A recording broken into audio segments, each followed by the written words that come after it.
think you're a hater. I think you're a hater. Haters everywhere we go. Haters everywhere we go. Haters everywhere we go. Where we go, haters going down for the count. Looking at the ground. I think you're a hater. I think you're a hater. Haters everywhere we go. Haters everywhere we go. Haters everywhere we go. Haters everywhere we go.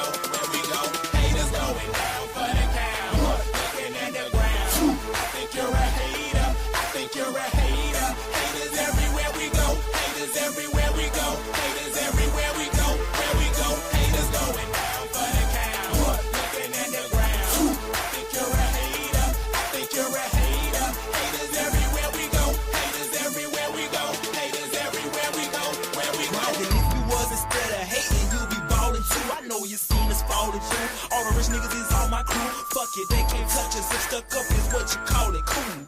Ooh, you should've seen when I came down in that. Black on black, cause it's greater haters face down on the mat. Splat, yeah, I can make a green nigga mad. Quick, fast, flash like 10 cash on this bitch ass. You can tell I'm a G by the walk in the stands. I play the game, make me talk in the stands. Watch how you talk when you talk to the man. If it ain't about bread, you talk to the hand. I show you how to get rich. You got a weak arm, I'll show you how to pitch. Made so play, I'll show you by the hit. And tell the police I don't know about shit.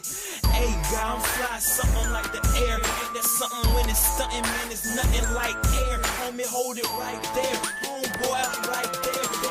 Haters going down for the count. Looking at the ground. I think you're a hater. I think you're a hater. Haters everywhere we go. Haters everywhere we go. Haters everywhere we go. Where we go, haters going down for the count. Looking at the ground. I think you're a hater. I think you're a hater. Haters everywhere we go. Haters everywhere we go. Haters everywhere we go.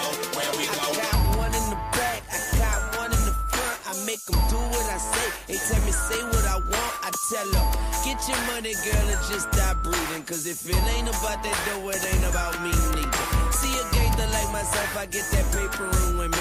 Man, your woman probably out there with some paper to give me. Listen, you're looking at a real pimp, ask my old women. And they'll tell you no remote, I control women. I'm a whole load, put me in the game, woman. If he ain't paying, then he shouldn't be playing. I'm saying, broke dudes only make jokes funny. I make more than I can fit in this quote, honey.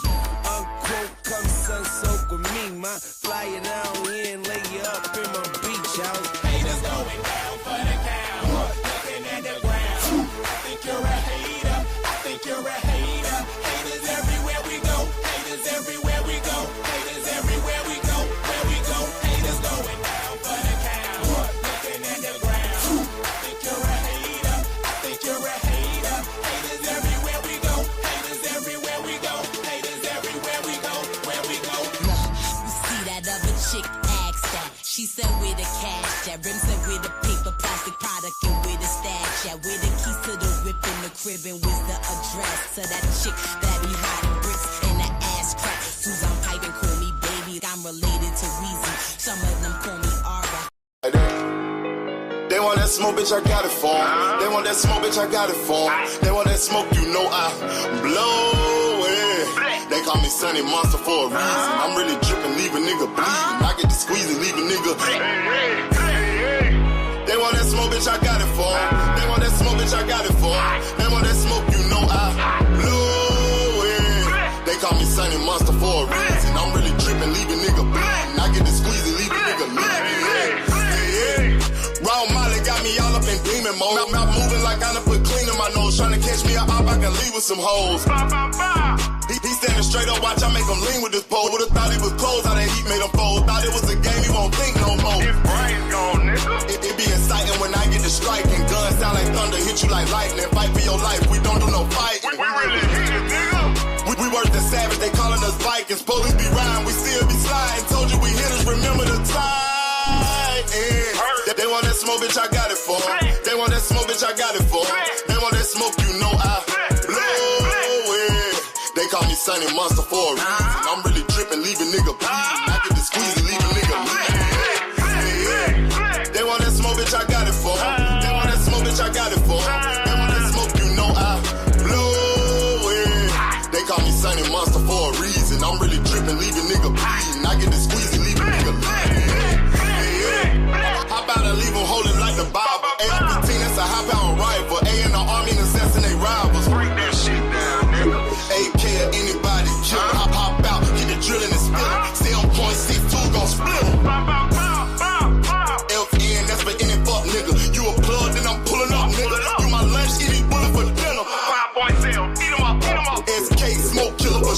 Drum rounds and cripple ops Draco. I got them all, you don't want no. Smoke.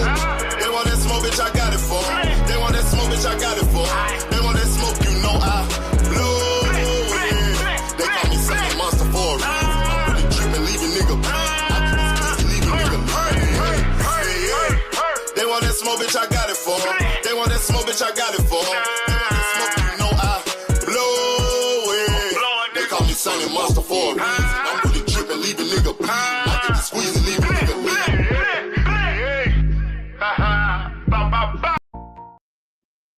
What up, what up, what up? Peace and blessings, everybody, man. Peace and blessings to everybody. Salute to the AMC FSG fam.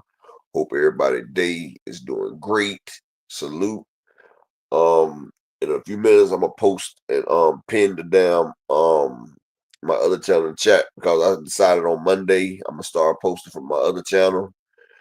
I'm probably gonna leave this channel right here alone for a minute since they want to keep blocking and stopping a Negro. You feel what I'm saying? So that's a non-cipher. We're not gonna keep doing this. It's like they got me marked over here, so I'm gonna switch over. Track 327. Salute, man. Peace and blessings to you. Shout out to all things. Peace and blessings. Big AMC FSG in the building. Big Terrence G in the building. Salute, King. Peace and blessings to you, bro. Shout out to my brother Opulent LD TV in the building. The beautiful and the venereal queen, Miss Barbara D, with her wise words from a wise woman in the building. Shout out to the beautiful Ty Drake for coming through, blessing us with her presence today. And she got that switchy on deck. Rock-a-bye, baby. Like it's New Jack City in here. Better watch out. Von Wise, my boy. Salute, King. Hope it all good with you, man. Hope everything's popping. Mr. Cam J, the network. Salute, King. Peace and blessings to you. Shout out to my man Big Block with that 454 on dubs.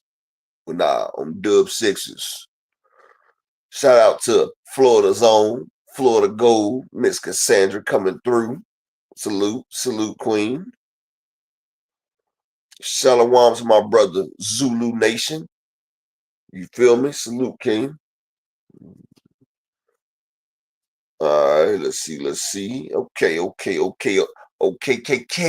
So we in here today. Dr. Key says she might be a little late or she might not come through, but it's all good. Matter of fact, I'm gonna put the link in the chat in case anybody want to hop up here as well. Give me 1 second.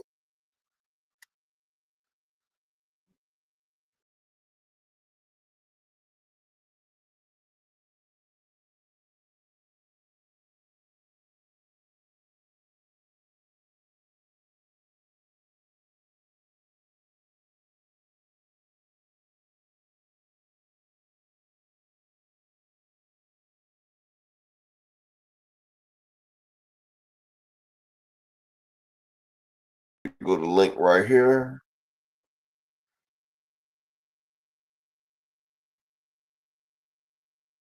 That's in case anybody want to hop up here before we get this thing kicked off like the beginning of an NFL game. No, I didn't know that, Miss Cassandra. I thought you was Florida's own. I thought you was from Florida, Cassandra. My bad. My bad, Zoe. I mean, Zoette. You feel me? Sans passer. Naboulé. See, you know. Comment parlez-vous français? No? Okay. Light skin business in the building. My nigga light skin. Standing on business. Yeah. Salute. Let me see something real quick. Bless you. All right. My nigga Omega motherfucking Red in the building. The Alpha and the Omega in the building. Salute to you, King. Hope everything's well with you. Long time no see, brother. All right. Let's cut the bullshit, man. Like they say, man. Let's cut the bullshit, man. It's too much lying, faking, shitting, perpetrating. All this shit that's going on in here, bro. I'm tired of this shit, dog. I'm tired. Like, niggas will offer you a lie. You don't have to ask for it. Like, niggas are so fucked up that they can't come up with content, so they sit here and make up a fucking lie. Like, I didn't think that was shit that men did. I thought as men, we don't just sit around lying. Carolina and this bitch, my nigga Talib Cunningham, salute king. Like, I didn't think niggas just lie for the fuck of it. And excuse my French, but for the fuck of it. Brother Huey Q. My nigga brother Huey Q Newton in the building. Salute, salute. But yeah, man, like niggas lie for the fuck of it. Shout out to my nigga Andy Gill in the business. So you know, I thought one of the virtues of being a man is being stoic, being truthful. And you know, you're supposed to have your word. Your word's supposed to mean something, dog. You feel what I'm saying? A motherfucker's supposed to be able to listen. I mean, like you should be able to say something to somebody and they can go off your word because, like, a man's word is supposed to be his bond. Desmond Johnson, salute. But this nigga bond is like chitlins in Greece.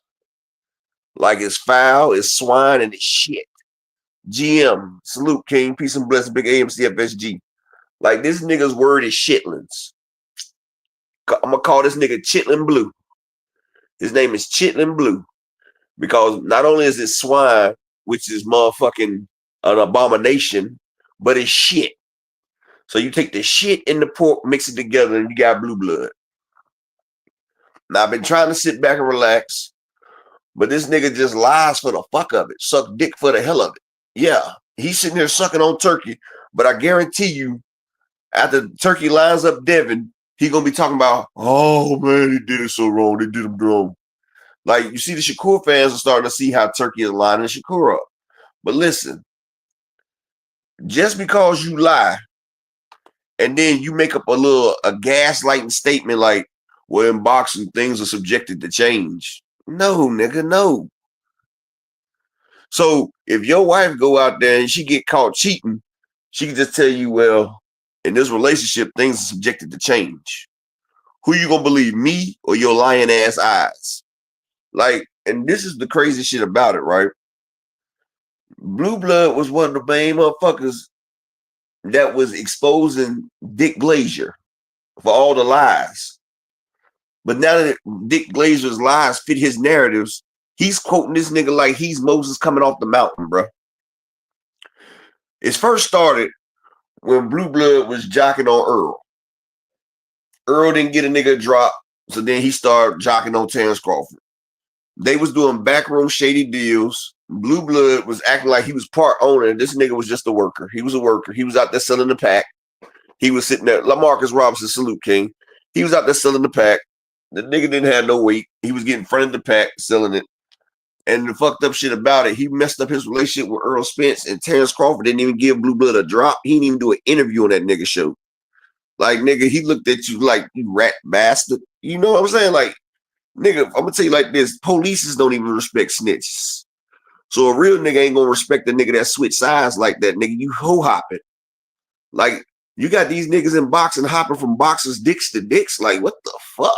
Shout out to my nigga, that dude named Dave, Shot-Town's finest. Like, Dragon Assassin, my nigga, one, Reggie. Long time no see. But we about to keep it irie today. We're gonna keep it all the way irie. Lick shots at these motherfuckers. Terrell Davis, salute. Nigga wanna tell us, hey, I just went to 7-Eleven and I just happened to meet Terrence Crawford.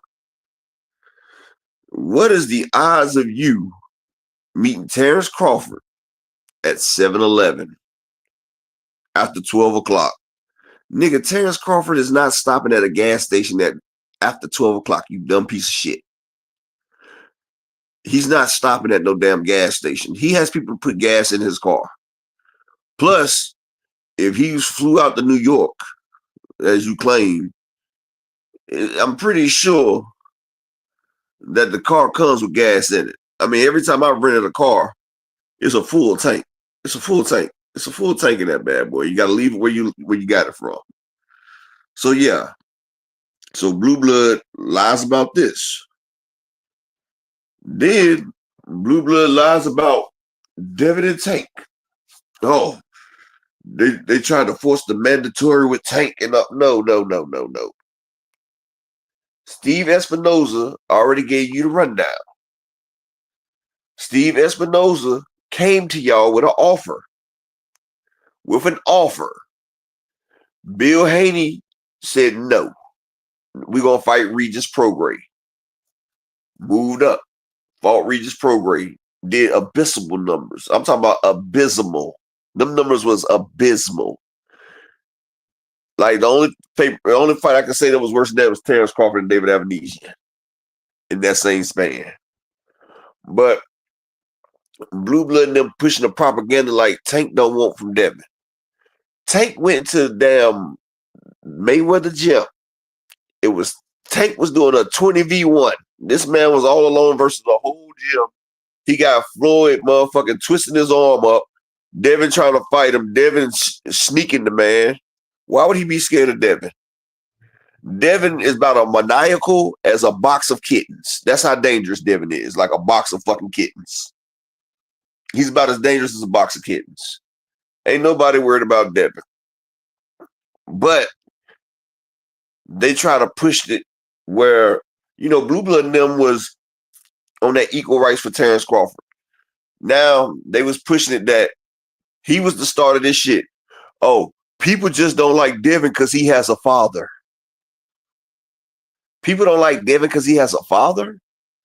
Earl Spence has a father. Roy Jones had a father. David Benavidez has a father. Brian Norman Jr. Most boxers have fathers. Most. Floyd Mayweather had a father. No, Bill Haney is living through his son's dream. He living his dream through his son. And Sean Porter, Boots. The reason why, Danny Garcia, even T.O. Ty, I just said it. See, Jinx, Ty. But check this out. Ever since Bill Haney flew them niggas out and had Thanksgiving dinner with these niggas have been on the payola. They've been on the whatever Bill Haney says is necessary. Right? So that's all a nigga gotta do, wine and dine y'all, and that right there takes y'all loyalty? Now, I'm not the smartest man in the world, never claimed to be, but I'm smarter than the average man. You know what I say? I used to tell them all the time, I'm more than a man, but I'm less than the most high. You feel what I'm saying? I'm half man, half amazing. You feel me? But if I put it in this situation right here, isn't that what you do for females? You wine and dine them? Exactly, Omega. That's why so many juniors. But isn't that what men do for females or motherfuckers that are feminine? Don't they fly, wine, and dine? Like the same thing that Charles Edward Cheese does to them too. He be flying them out, wining them, dining them, giving them Rolexes. He be diddyfying these niggas too, but they keep that on the low. Let's really think about what LDBC stands for. The low down boxing community. It should be the DLBC, I'm just saying. Because they be doing a lot of down low type shit. I'm just being honest. And it's fucked up because I used to rock with them until I seen these damn brothers, these cis men, or whatever they call it, cisses. I'm just, you know what I'm saying? Like, booty clap cells. What man flies another man out? We just gonna keep it real. What man flies another man out? Repeatedly. What man keeps dropping a stack in a man's, have y'all noticed whenever Charles come in the building, he dropped that 1,000 on Blue? Oh, yes, Mr. Charles Edward Cheese. Yes, daddy. Like, bro, I'd be like, Blue. I mean, I know he sent you some bread, Blue, but boy, I bet you would go out to Dubai and take a shit sandwich. Like, what happened to the masculine men, dog? Like, That's like P. Diddy telling 50 Cent, I want to buy you some clothes. Cash Crypto, salute. The beautiful queen, 2 cents, salute. Like, these niggas be sitting there pushing the propaganda, and then this motherfucker sit there and say, Turkey got $1 trillion for boxing. $1 trillion for boxing. ESPN is about to give TKO Boxing $7 billion. $7 billion.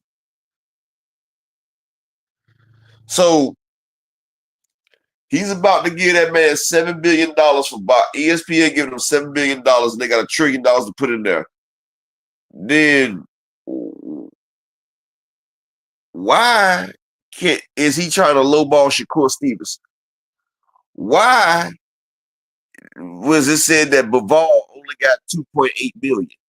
Why, when they say Turkey is giving fighters their biggest bags and we do the research, they're not the biggest bags?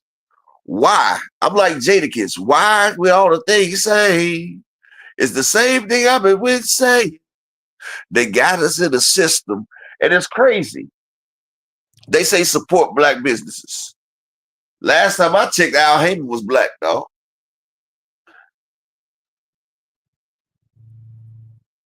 Like, I thought Al Heyman was black. But what Al Heyman is doing, he is motherfucking giving people what they deserve. And see, the Willie Lynch syndrome is that niggas can't stand to see other niggas doing better than them. Like, when you broke and you all at the bottom, it's all good. We boys, we hang out. But soon as you start getting a little bit of motion, soon as you start getting a little clout, soon as you start getting a little bit of that bread, the niggas trying to take you down. Floyd Mayweather. Didn't nobody give a fuck about Floyd Mayweather when he was sitting there fighting and getting lowballed by motherfucking Bob Arum. But when Floyd Mayweather started being the highest paid in boxing, motherfuckers started hating. When Earl Spence was fighting Kell Brook, now look, Earl Spence gave us all the fights that we asked for. Knocking out Bundu, motherfucking knocking out the damn Pete guy, knocking out Jesus, Earl Lamont Peterson, Kell Brook, busting niggas' ass. It was all good. It was all good just yesterday. But when Earl Spence made that damn bread versus Mike Garcia when he made 8 figures, boy, the hate came out the woodwork. The hate came out the woodwork. See, it's okay for you to succeed in boxing, but you can't succeed too much. In life, it's okay to succeed, but you can't succeed better than me. Because now you my enemy. Now we a crab and I'm about to pull you down in this barrel with me. Notice, when Tank Davis wasn't getting no type of hate. Tank Davis was beloved while Earl Spence was carrying the weight of the shoulders of the hate. See, they pick a token nigga to hate each time. It was Floyd. After it passed from Floyd, they did it to AB. After AB, it went to Earl Spence. When Earl Spence got the mantle, Tank was still doing his thing, but motherfuckers was loving Tank. Like, but you see what Tank do, like Tank a little monster. But then once Earl got defeated, then the hate fell on Tank Davis's shoulders. It fell on Tank Davis's shoulders because Deontay Wilder had already got beat. You feel what I'm saying? Deontay Wilder had already got beat. So now Tank Davis is making more than your favorite fighter. And I feel like this. These motherfuckers gravitate to Devin Haney. And I'm going to tell you why. Devin Haney ain't no super athlete. Devin Haney's like a regular guy. But he's also a bully, a weight bully. The nigga's also a cornball. I'm just being honest. I fucks with Devin in the ring. I would like to see him succeed. But the nigga's a cornball. The nigga tries to do everything he wants to. The nigga's trying to be gangster when he doesn't have to. Nigga, you grew up in Henderson, Nevada. It ain't a gangster bone in your motherfucking body. You tried to steal off on a nigga in a carnival and you couldn't even land it, nigga. Nigga, you on damn Instagram showing a Glock with a switch and then you get caught. Nigga, your own team don't fucking respect you. If you was respected by your team, they would have never let you took that damn gun charge, nigga. Motherfuckers don't fuck with you. These security guards ain't gonna risk they stills for you. They there for a fucking check. And then y'all talk about pro-black, pro-black, pro-black. Bill, how you gonna keep preaching pro-black? And your wife not even black, nigga? How you preaching pro-black, support black, and your wife is not black? Nigga, I don't want to hear shit else out your mouth, Bill. You shoe shuffling and shucking and jiving ass, nigga. Like, that's the crazy shit about it. Like, these niggas be talking out the side of their neck, then they keep switching it up. Just like Blue Blood sitting there talking about, yeah, it's okay for me to lie because in boxing, things are subjected to change. No, nigga, you fucking lied. A lie is a fucking lie. Talk about shit is subjected to change. No, nigga, you about to offer a nigga a lie he ain't asking for. And the shit is so bad. Like, Blue Blood, you about 50 fucking years old. You also queer. I'm just gonna be honest. You and that motherfucking damn Soul Glow Jerry curl that you got in there getting blew out by another fucking nigga, getting wined and dined by Bill motherfucking Haney, and you sitting there hating on other men, dog. What happened to being objective? I thought as a content creator and as a lover of the sport, you're supposed to be fucking objective. These niggas are not fucking objective out here. They're fucking biased. They're fucking biased. And then the fucked up shit about it, nigga, you a fucking grandfather and you hating on these young ass niggas, dog. What happened to uplifting? What happened to pro-black? Like, I don't understand that. Not saying I'm against all this other different race. I'm just saying it's like you preaching something, but you're not living that way, bro. And shit, I have my bias towards certain fighters, but if they fuck up, I call them on it. Because I'm going to hold them to a higher standard. Because, nigga, if I'm rocking with you, nigga, you making me look fucking bad, dog. This shit's asinine. Hold on, let me switch devices.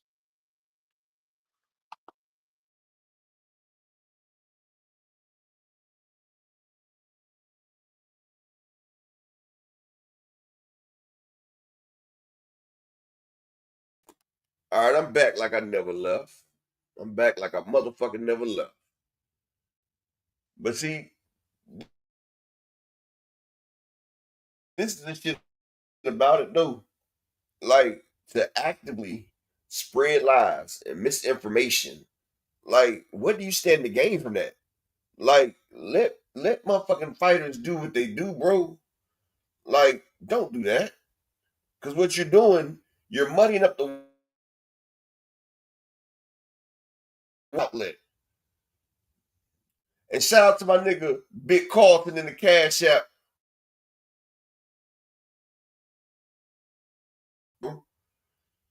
I appreciate that for real. Y'all know we ain't. Make sure y'all subscribe to my other channel because Monday I'm gonna make that monetized. I'm gonna go to that channel right there because obviously they don't like what the fuck I say over here.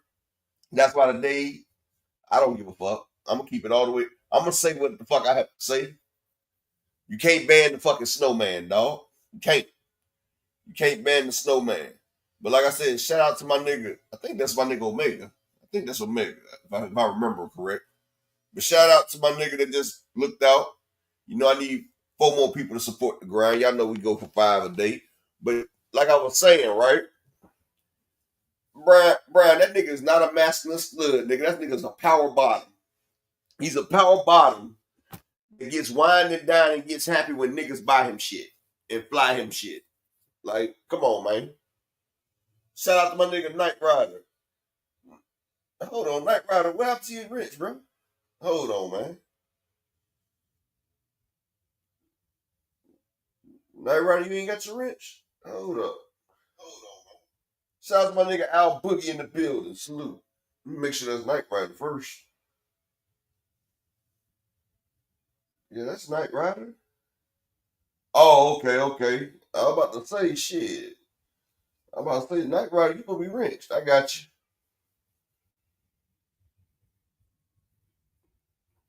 Paid in full, salute, King. Peace and blessings. But yeah, that's what I'm saying. So like when people sit there and push this propaganda, now then the other propaganda they pushed, Turkey's the savior of boxing. Empire salute. Turkey's the savior of boxing. He's making all the fights that nobody else could make. Okay, appreciate you, Knight Rider. Appreciate you, King. I wish I knew that. I ain't mean to say your name, bro. I ain't say the whole name. But appreciate you, King. But okay, Turkey making the best fights. So why is he blocking David Benavidez versus Bivol? He blocking David Benavidez versus Dimitri Bivol. He's stopping one of the hottest fights, Dimitri Bivol's biggest payday, because they offered him $8 million for the fight. He only got $5 million versus Canelo, 2.8 versus Beterbiev. And Eddie Hearn, you get paid off percentage, nigga, 30%. But my bad, Eddie, I forgot. You told Turkey you'd do anything. You said you'll get down on your hands and knees and clean this nigga's shoes. That's a code word, nigga. Because the only time somebody getting down on their hands and knees in front of a man, we know what the fuck going on. We know what it is. You ain't cleaning those shoes. You cleaning that motherfucking shoehorn, nigga. We know what it is. You cleaning that motherfucking shoehorn. Talking about cleaning some fucking shoes. Creole travel salute, man. Like, these niggas be tripping, bro. And then motherfuckers talking about, oh, boxing this and boxing that. And shout out to the beautiful queen, Ty Drakeford in the Cash App with the $5 holler. She always giving her ties. We ain't even got to close the door in the building. We ain't even got to close that door. You feel me? Because never would have made it. But see, and then when you bring logic to these niggas, then they get an attitude, they start projecting, and they kick you out the thing, and all that shit right here. But this is what I want to ask. If Turkey is such a savior, and he's doing this and that for boxing, why did Turkey put Ryan Garcia on a private flight, G5? Ryan Garcia's flying G5. But you got Devin Haney and motherfucking Teofimo Lopez on a Spirit flight with 5 layovers, sitting right next to each other. You got Devin Haney in the damn crowd. Everybody else got their manager, but Bill Haney isn't allowed to go up there. You got Shakur Stevenson, who was promised this amount of money, but Turkey backtrack and say, well, look, nigga, you gonna take this right here. You got motherfucking Turkey that nicknamed you the outcast. You got Turkey, he putting you on undercards. You got Turkey putting you over there in Saudi. You got Turkey dropping your fucking value. That's what he did. He systematically destroyed your value, Shakur, and the reason why he did it so he can get you to fight over in that TKO league. Lee Jackson salute. These niggas sitting up here playing in y'all faces and y'all don't even see it because y'all going after this quick money. This is the same thing Eddie Hearns did with motherfucking DAZN. He got Demetrius Boo Boo and Andre over there, and he systematically kept Canelo away from him, Triple G away from that man. Because he had Boo Boo in his thumb. Now you done took away the threat. Now that I own you, nigga, you not getting that Canelo fight. You not getting that motherfucking Triple G fight. Boo Boo, you not worth it, Boo Boo. But I own you, so I'm gonna make you fight these other people, and I'm gonna overpay you, but I'm gonna bring your stock down. You fighting a bunch of non-cash crypto. They do want Shakur. They want him. They want his belt. They want Shakur's belt, cash crypto. Like, it was a systematic play to, like, let me paint this picture with words for y'all, bro. They already don't like Shakur. He's real emotional, and they talk crazy about Shakur. But let me tell you about, they played the long game on Shakur. See, they see he was a greedy ass nigga, and he don't pay attention. First off, you signed with Eddie Hearn. But you say you want to fight William Zepeda. You say you want to fight Ryan Garcia. You say you want to fight Floyd Schofield. I'm not the smartest nigga in the world, but all three of them fighters belong to, Oscar De La Hoya. All three of those fighters fight for Oscar De La Hoya. Before you sign with Matchroom, Oscar told you, come sign over here with me, and I will give you the fights that you want. Oscar told you that. Oscar told you, sign with me, and I will give you all these fights. No, Shakur went to Eddie Hearns, who doesn't even have a fighter at 135 besides the nigga that beat Keisha, Andy Cruz. Next, he got motherfucking Montana Love at 140. They put the long game down on Shakur. What they did, first, they systematically dropped Shakur's price. T&I salute. They systematically dropped Shakur's price. Even Turkey even had Bob Airman them. Because Bob was fucking with Turkey then. They showed motherfuckers leaving. Motherfuckers sleeping. Like they were showing Shakur. They even had Tim Bradley, good sudden ass. And Tim Bradley used to be so high on Shakur. Even Tim Bradley was talking shit about Shakur. It was how they tear motherfuckers down, and they did it on purpose. It was a play behind that shit, dog. Now Tim Bradley ain't never said nothing bad about Shakur until they said, hey boy, Toby, go tear that nigga down, Toby. So Toby had Shakur down. So this, I'm about to paint the picture. Y'all just thinking about what's now. So first off, they brought the value down. So PBC brought Shakur a lifeline. Like, look, nigga, we gonna give you Tank. Go ahead and sacrifice paid in full. Turkey, the only reason Turkey does not fuck with the WBC now is because the WBC enacted that mandatory. And now it can't be a trilogy because now Benavidez, Mauricio Suleiman and Turkey used to be tight until he enacted. But see, Al Heyman is also tight with Mauricio Suleiman. And shout out to my nigga Alan Sostain in the building. But Mauricio Suleiman is about that bread. And Al Heyman, his fights bring in the bread, while Turkey fights lose bread. So Mauricio Suleiman is a gold digger. So whoever can bring Mauricio Suleiman the most money, that's what Mauricio Suleiman gonna toot his ass up to. And Turkey and them wasn't bringing in the most money because they used to have an amicable relationship. If you remember, Mauricio Suleiman even endorsed the TKO League, paid in full. But let me finish painting this picture for you. And yes, Oscar works for Turkey. Oscar wants the belt. Yeah, he wants the belt to give it to his fighter, Zepeda. And Oscar wants some more of that Tank Davis money. He liked that money he got with Ryan Garcia and Tank. And Mexican versus black is one of the biggest fights. Black versus any other race is a big fight. Black on black crime don't make that much money. They see enough black on black crime in the histories. They see that shit on the streets. Black on black crimes in the street. They see that all the time. So this is what they did. And paint the picture. I've been sitting back watching. I seen it coming. I even told Shakur, watch out. Shout out to my nigga Brian the King Falcone with the 222 in the building. But check this out, right? This is how they did it. So first off, the same way that Universal Music Group did Drake. Drake got $400 million his contract. And now it was time for Drake to come up for another contract. And Drake was talking about he wants something like around 600 M's. So to do that, we need to bring this nigga down a peg. Like, nigga, you asked for too much. And now Drake value is not 600 mil no more.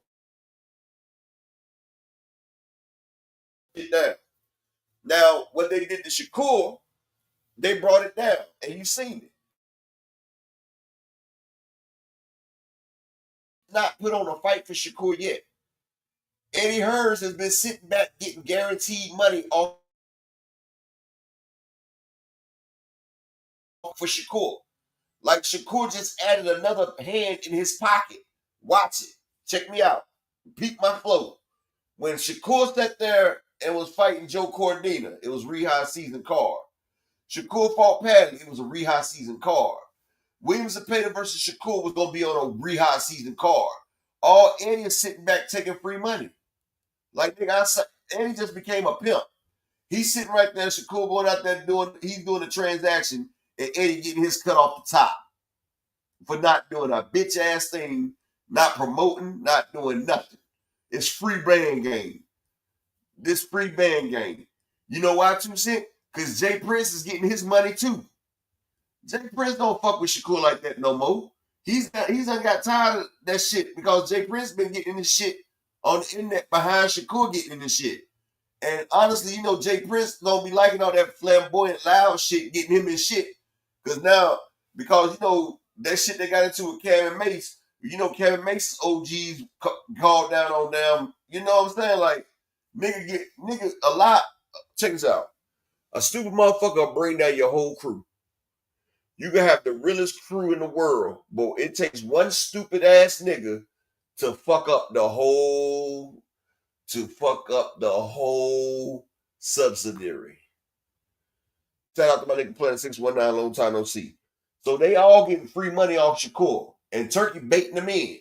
He giving Shakur he giving them free money for bullshit ass fights.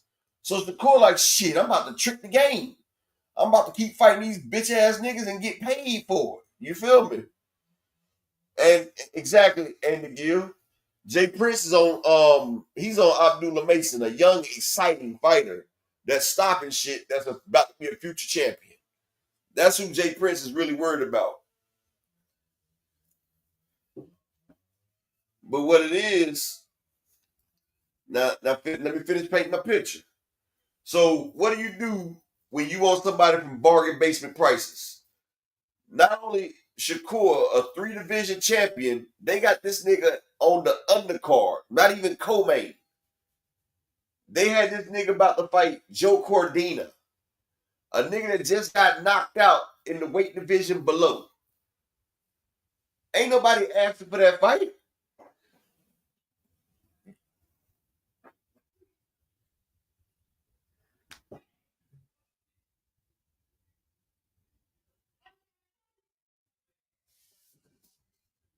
So you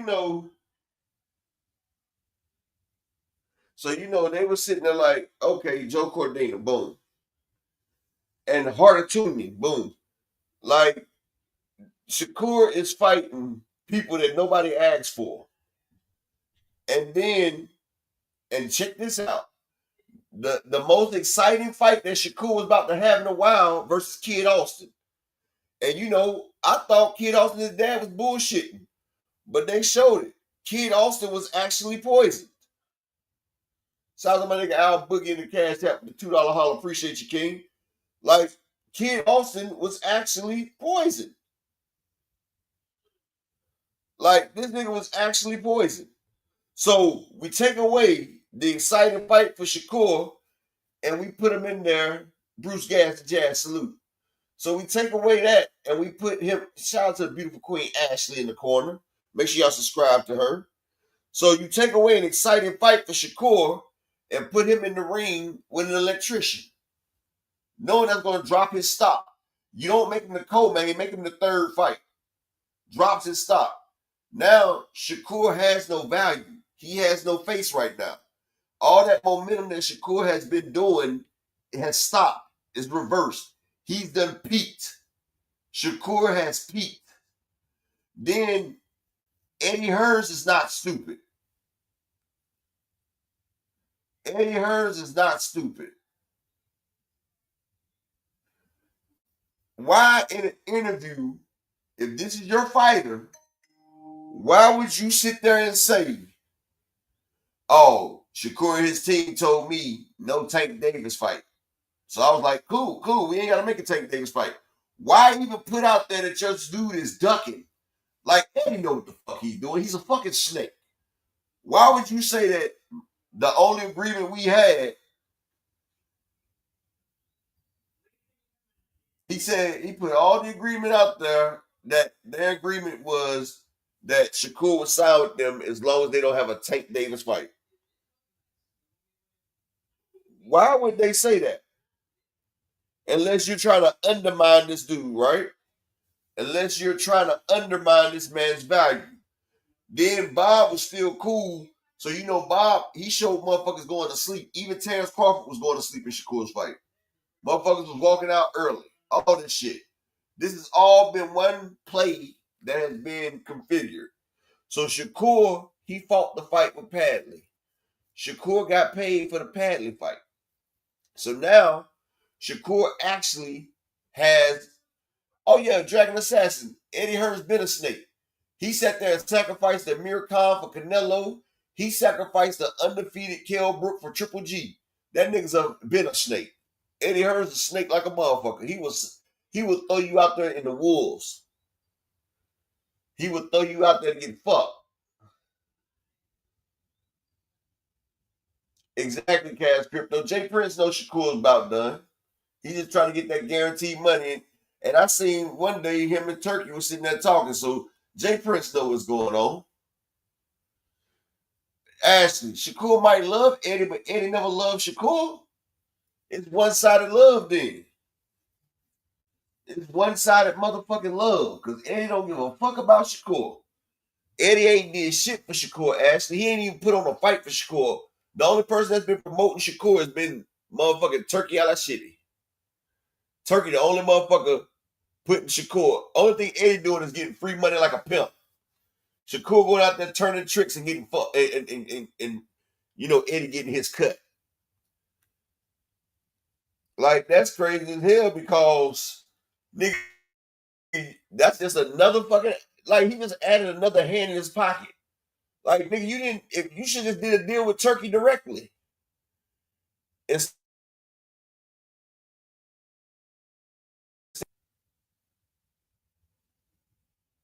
exactly Dragon Assassin.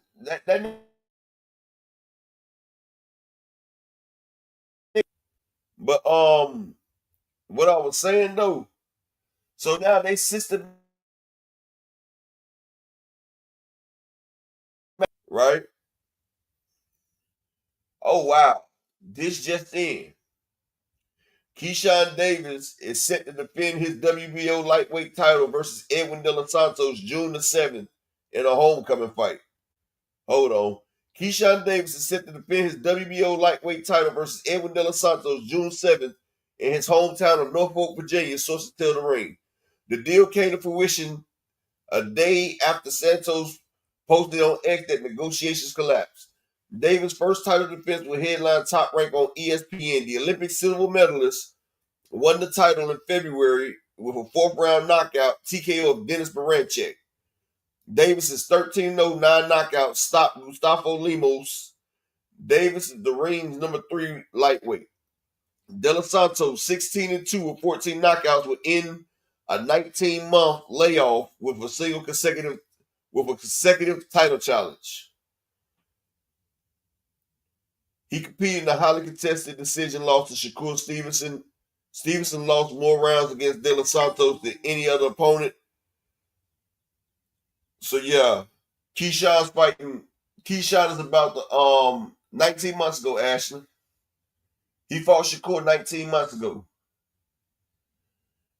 Ashley, this right here is a free fight for Keyshawn Davis. Edwin De Los Santos has had blood clots and a shoulder injury. Edwin De Los Santos is about 180 pounds right now. Ashley, he's got to go through fat count. This man has not been active for 19 months because with blood clots, you can't really do shit because if the blood clot move, it'll kill you. So he's been relaxing. So he has to get in shape by June. Like he's gonna be in a fat camp. This is about to be Keyshawn draining this nigga. See, Edwin should have went to 140 and fought Frank like he's supposed to. Edwin's about to get washed. Because you can't get in shape like that, especially when you haven't been fighting. Like, that's what happened, blood clots. Like Keyshawn keep cherry picking these fucking opponents, dog. Like, damn. Ricky Williams, salute, bro. Like Keyshawn keeps cherry picking these fucking opponents, dog. But yeah, but like I was saying, shout out B Joe. But like I was saying, and that's what they're trying to do, Ashley. This is another reason to bring down Shakur's stock. They're gonna be like, well, you ran from Edwin De Los Santos and Keyshawn stopped him. Like I'm telling you, they're systematically bringing the value of Shakur down. And then they brought it down to a point where Turkey out of shitty, he sat there and told Shakur, hey Shakur, I know I told you I was gonna pay you this, but we done looked at the sheets. This is all you worth right here. And Shakur, like the sassy ass nigga that he is, without a father to raise him to be stoic, he lashes out. He lashes out at Turkey a la shitty. Calculated salute, General. He lashes out. Now, why in the fuck would you lash out against Turkey a la shitty? You've seen him fix the fight. You've seen him put fights in fixes. You've seen people win fights they shouldn't win. You see draws happen on fights that people got washed. And you gonna sit there and call the man a towel head. And the fucked up shit about it, Rick Glazier, he sat there and snitched on Shakur. And Turkey a la shitty, he didn't say nothing. Only thing Turkey did was like the post. Oh, Cal, earlier I started talking about this nigga and his lies. I ain't done yet. I'm going to get back to it. I'm in the middle of telling the story right now. So Turkey a la shitty, he liked Shakur's post. The one with Shakur talking shit to him. So now, the money that people might not understand, but a purse bid, right? They have a minimum that you have to bid. The minimum for a 135 championship fight is $100,000. $100,000 is the minimum. Sonny Augustin. I'm going to tell you why you disagreeing don't mean nothing, bro. I'm going to tell you why. He brought Gustavo Lemos down. He weight drained Gustavo Lemos from 130 down to 135. The man was out of shape. So Gustavo Lemos was out of shape. Dennis Barancek was the fucking easiest fight ever. Anybody could have beat Barancek. Even seconds out said that Top Rank has the best matchmaking to get Keyshawn a belt against a weak champion. So what dog did he fight, Sonny Augustine? So what dog? He brought the man down from 140. The man was out of shape. He gave that man an 8-week motherfucking training. He didn't give him a full training camp, Augustine. Now he's fighting Edwin De Los Santos off a 19-month layoff that had blood clots, so he ain't been able to exercise and a messed up shoulder. Where is the dogs that he's fighting, Sonny? Where?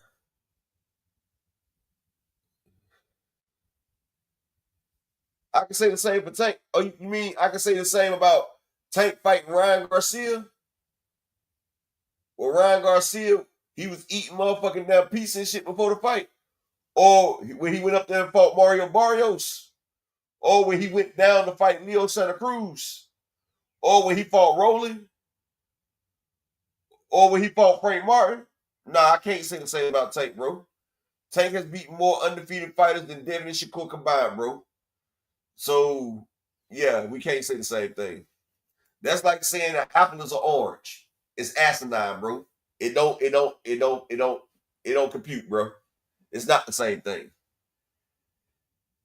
Or are you talking about him fighting Pedraza, who Tank knocked out when he was undefeated, and he brought Pedraza down? Pedraza was in retirement. He brought Pedraza down in weight class again. Pedraza, who was in retirement. Is that the dog? But I can tell you one person that Keyshawn fought. Remember Nahir Albright?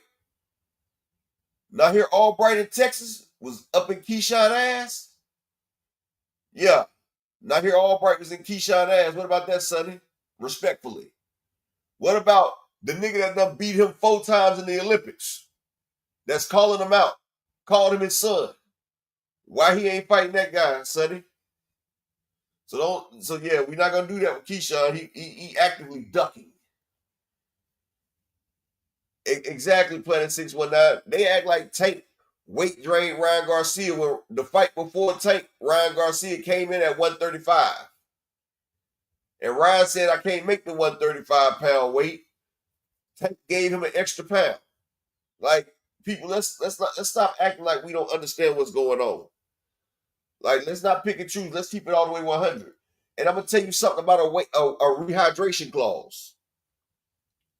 A rehydration clause after the next morning, when you make that weight, you can still rehydrate as much as you want to. They just don't want you to do it that much overnight. Devin Haney rehydrated from 140 to 165 in 12 hours. Jerron Boost Ennis fights for the IBF.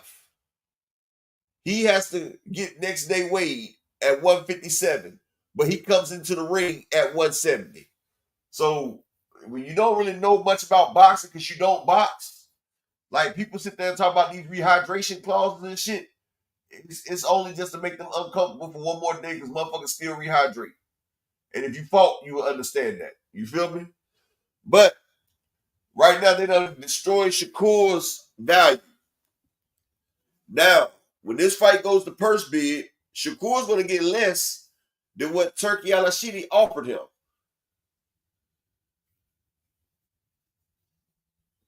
Exactly. Virginia, exactly, B-Dog.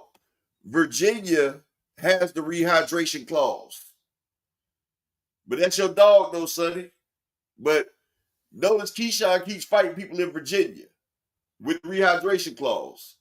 So Edwin De Los Santos, who's 180-some pounds right now, he's going to have a rehydration clause. And I'm going to tell you like this. So Ryan Garcia now, because if so, Devin would have got his ass busted like that. Prizes. Hey, Jay Howard,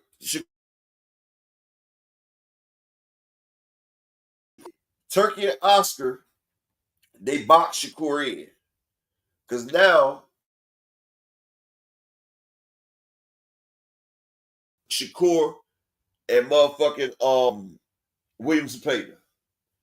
So no matter what, that's why Shakur is pleading. Yeah, Edwin De Los Santos gets real big playing at 619. He really rehydrates like a welterweight. But they got Shakur Stevenson boxed in. Right? So the minimum bid is like 100.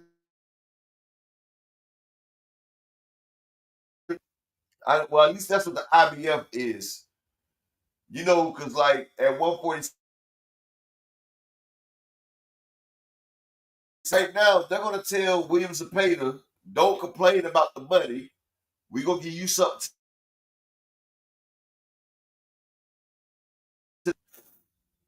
Who is gonna bid on the purse bid?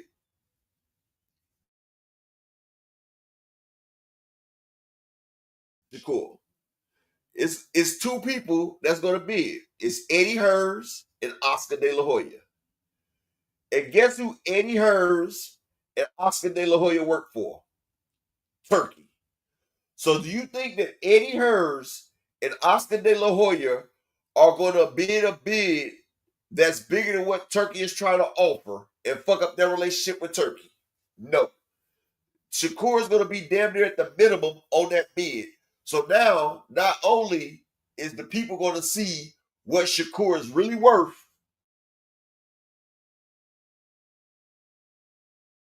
Shakur can't even pull out the fight because if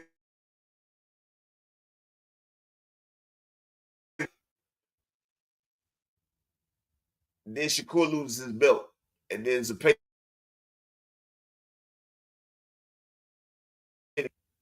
Now you done pissed off Turkey, the man that's paying the judges.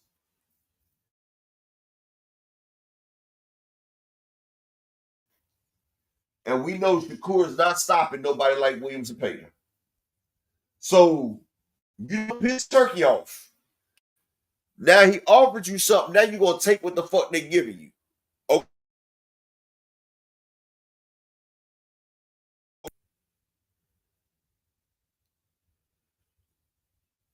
Let me switch devices.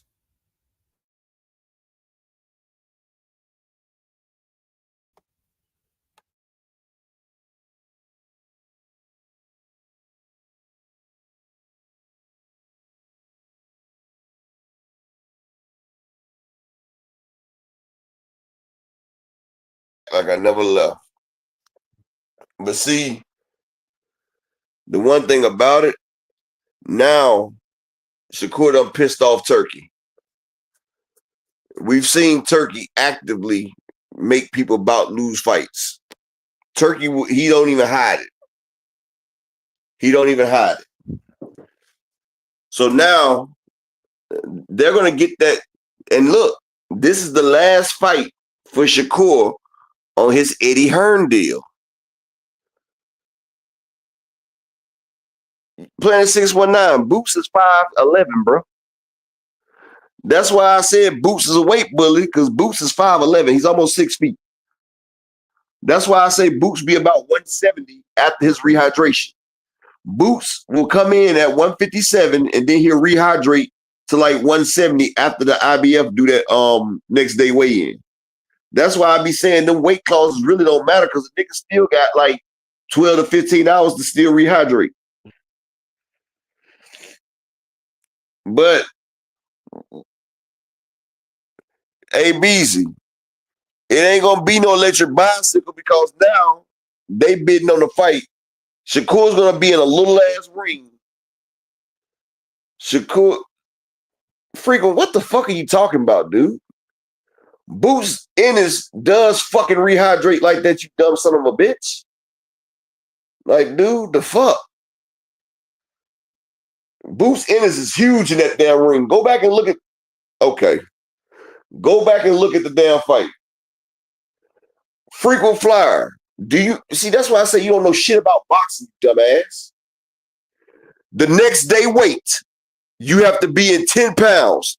So the next morning they reweigh you. They reweigh you the next morning. You still got all the way up into the fight to rehydrate more, nigga. They don't reweigh you after that, you dumbass. The same way Devin Haney went from 140 to 165 in 12 hours. Jerome Boots Ennis will rehydrate to 157, and then he will take his weight, and then he rehydrates the rest of the way up, dumbass. I ain't ready for your day, frequent. I'm telling you now. I ain't with your dumbass shit today, dude.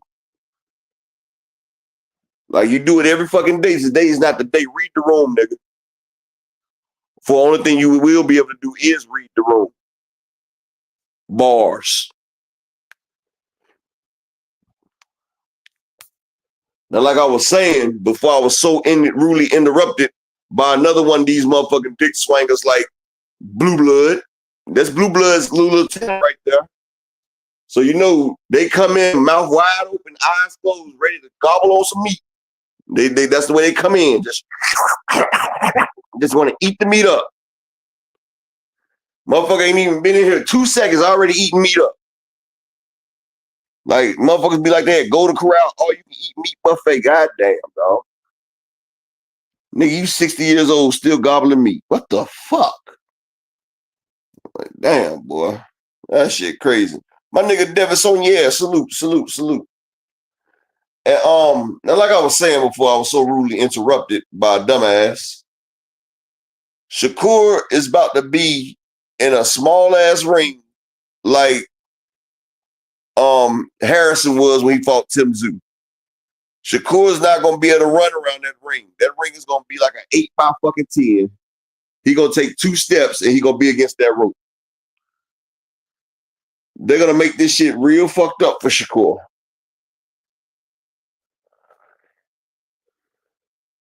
Frequent. That's what, man, somebody block that stupid motherfucker. That's what the fuck I just said, you stupid piece of motherfucking shit. I just said the next day weigh-in. He gets weighed at 9 o'clock in the morning. Then he fights at 10 o'clock, you dumb piece of shit. That's 13 hours to rehydrate some more. Like, you been sucking dick and gobbling dick so much you can't fucking comprehend, nigga. God damn, dog. Man, get that nigga the fuck out of here, dog. I ain't got time to be talking to motherfuckers on the spectrum today, dog. Like, goddamn, I just sat there and said the same fucking shit. Like, damn. I just said he got 13 hours to rehydrate up. The same way Devin did 25 pounds in 12 hours, you dumb piece of shit. Like, damn. Like, niggas be so ready to gobble the damn dick up, bro. They don't even listen. Like, niggas listen to argue instead of listening to understand. That's what females do, dog. Listen to comprehend. Listen to understand. Do not listen to fucking argue, dude. You want to argue like a female all the fucking time, dog. You sassy as fuck. I've never met a nigga that wants to argue all the fucking time. Like, my God, nigga. I bet your wife be like, nigga, who's the bitch in this house? Me or you? Like, God damn. That shit crazy as fuck, boy. Like, boy. Let's do a 10-second count for Freakman's wife if she's still home. That's the type of nigga make a woman go cheat. Hey, Planet, I was just about to say that, boy, but that's the type of nigga that will make his woman go out there and get some wood from somebody else, dog. That type of shit right there. That shit make your woman go goddamn.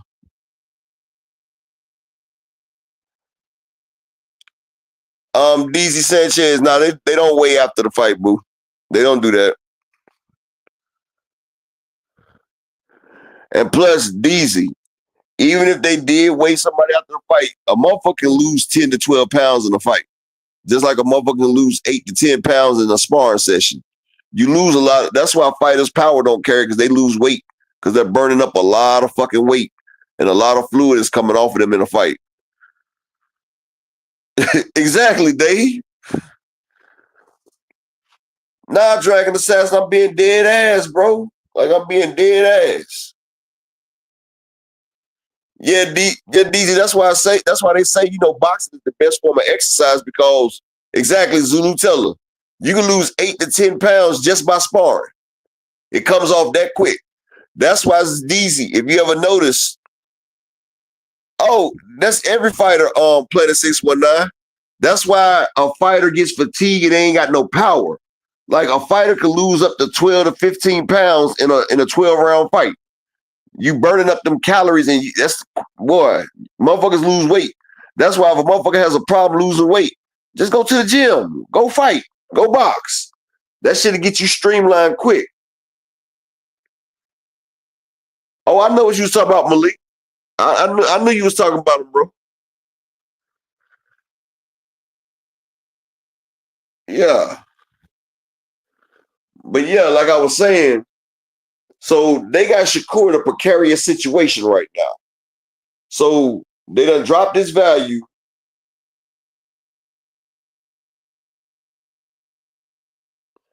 Oh yeah, Cam J, them weight cuts is tough as shit. But see, guess what, Cam J? After this week right here, Boots ain't got to worry about it no more. Shout out to the beautiful queen, Miss Joette. Boots going the Earl Spence route. He about to get that second belt. And now he ain't got to do the rehydration clause no more. Once you get 2 belts, you ain't got to follow the IBF law no more. So that's why Boots is happy to get this shit. That's why he unifying right now. So now he ain't got to worry about that 157 weight class. That's the same thing Earl did. And notice, after Earl did that shit, he started having to go to fat camps and shit because he started blowing up too damn much because he knew he didn't have to make that rehydration clause. So that right there did that shit. But they was playing the long game on Shakur. They brought Shakur over there. Eddie sat there and pimped him out like a whore and took free money without even having to promote Shakur. And now, before Shakur leaves Eddie Hearns, they're about to take that belt away from Shakur. They're about to take that belt off of Shakur Stevenson's hands. And I hate the fact about it because I wanted him to get in that ring with Tank. But if we really think about it, Shakur without a belt that gets beat by Williams and Zepeda, whether he's robbed or not, who really wants to see that fight? Like, that belt is the only reason that Shakur is getting $1 million a fight, because he's not action-packed. He's not doing what that shit, like, people don't understand. Like, people are not really checking for Shakur Stevenson. Creo, this is a very easy fight for Boots. Karen Kukadajian was tougher than Amanta Stanionis is going to be. Amanta Stanionis ain't got no footwork. He don't get his head off the line. Go back and watch Stanionis versus Butayev. Stanionis is like a Ramon Villa with less power. No Cam J. Eddie, Oscar, and Turkey are going to pay for the fight. They all work for Turkey. So they're going to lowball this motherfucking purse bid, and they're going to give Shakur what the fuck they want to give him. Then they're going to get rid of him. He's got the last fight on his contract. So they about to get rid of Shakur. They about to send him where they want to send him. I mean, because you got to understand, ESPN already told you, Shakur Stevenson is like a money hole. Like, motherfuckers is not paying for Shakur to fight, but with Shakur having all these hands in his pocket, they have to put something out there. So they're losing money whenever Shakur is taking fight because he has an inflated self-ego. Like, he sat there and talked about he's Tank's biggest fight and he's just not going to accept anything. Like, that type of shit right there, like, nigga, they're about to show you like they did Charlo. You're about to get busted. Like, they're going to pop your ass and you don't even know it, bro. Like, and they're going to link right there. Anybody want to hop up? I'm gonna drop the link because I know Miss Ty probably got something to say. You can hop up here, Queen, and y'all give me 1 second so I can pin this shit.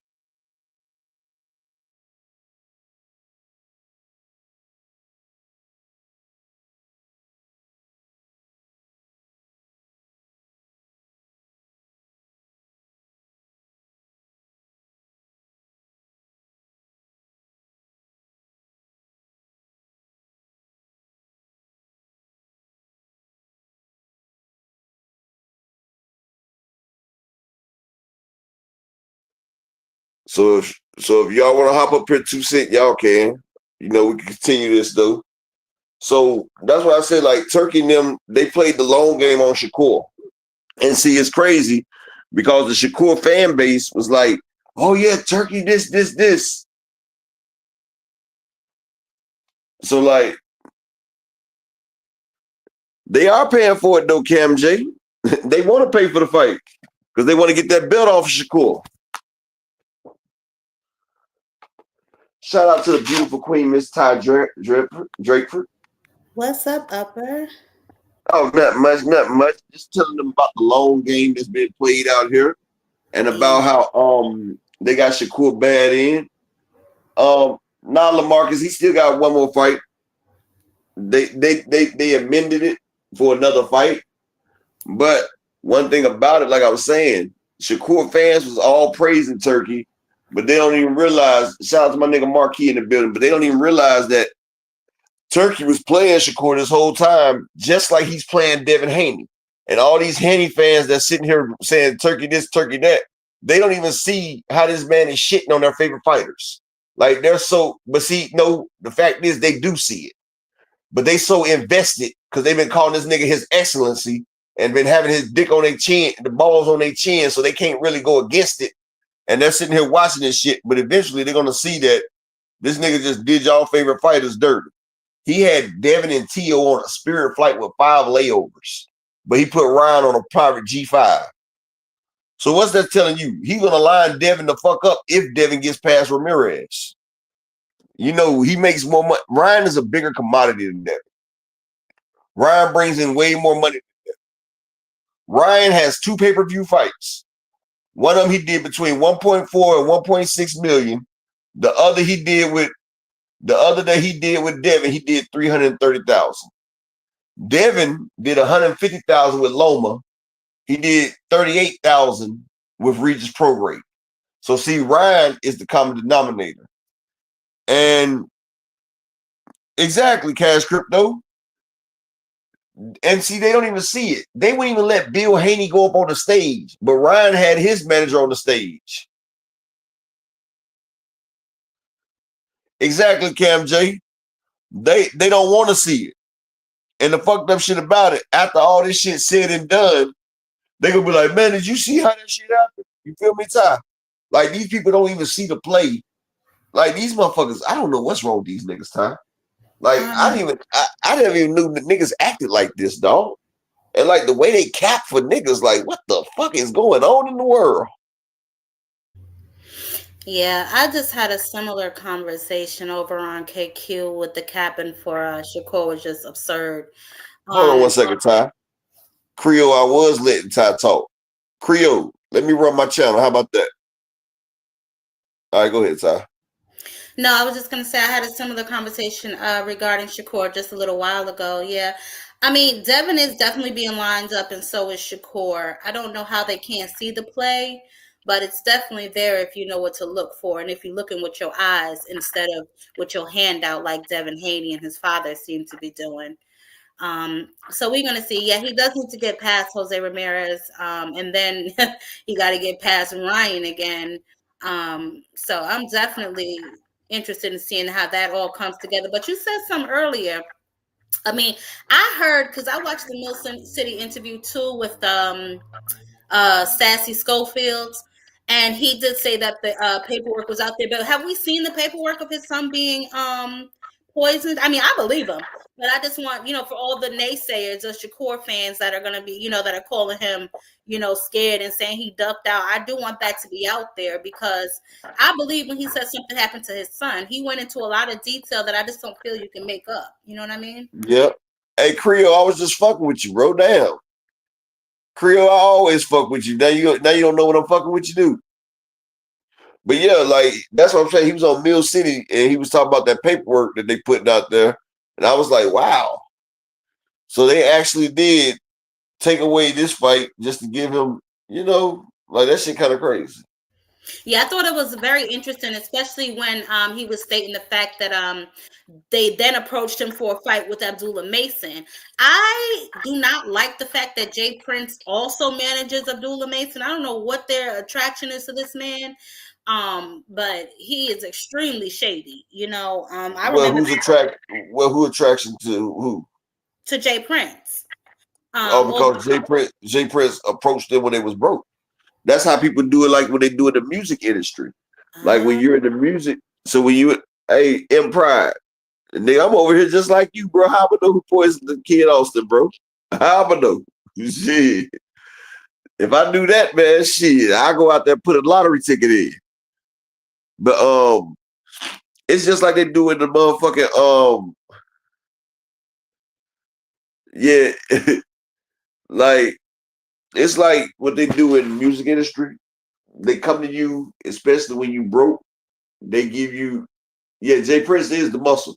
They give you some money, and so when you get that money, that's when the music industry, or when Jay Prince and them, that's when they get you to sign a contract. And when you come up to a motherfucker that ain't got no money, that's broke, that's that's living day to day, and a motherfucker come to you with 25,000 for a promotional deal, like, look, I'm gonna be your manager. He goes some upfront money, right?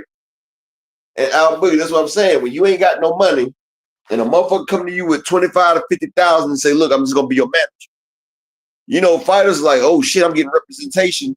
Plus, they're not thinking about that. They thinking about that money right there. They thinking about that money like, oh shit, I'm about to get some money. Not knowing, most of these kids are coming out of the amateurs. Like, most of them coming out the amateurs that ain't never seen no money. Like, Shakur used to stay at Devin Haney's house. He didn't have bread like that. Like, he used to stay at Devin's house. Bill and Devin used to take him everywhere. You feel what I'm saying? That's why it was so surprising that motherfucking Shakur is calling Keyshawn his brother, but him and Devin was supposed to be like brothers, and he tried to press Devin and beat Devin up. That's why I was like, shit. But you gonna call Keyshawn your brother? Like that's what I was like. Shakur picking and choosing. Like he done beat up Devin so many times in the past, he know he can beat Devin. But I don't even think he can beat Devin right now. But he know he can get Devin then. So that's why he pressed Devin. But he want to say him and Keyshawn was, but that's what I'm saying. So when you ain't got money and a motherfucker come to you to money, that's how people get in fucked up 360 deals. And that's what Shakur is. Like, that's why Shakur be wanting to get all that motherfucking money. Because hell, 40% goes to Jay Prince. So he not getting paid like that. Like, it's basically extortion. We're gonna call it what it is. It's extortion. Shout out to the beautiful queen, the truth in the building.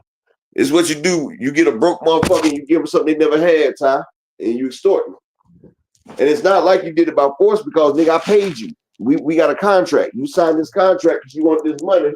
And, for a kid that ain't really got no money, $25,000, $30,000, but shit. His mama used to make that in a year. You got it at one time. Not realizing that your potential, you'll be making millions. And now, hell, that's how your boy got Terrence Crawford.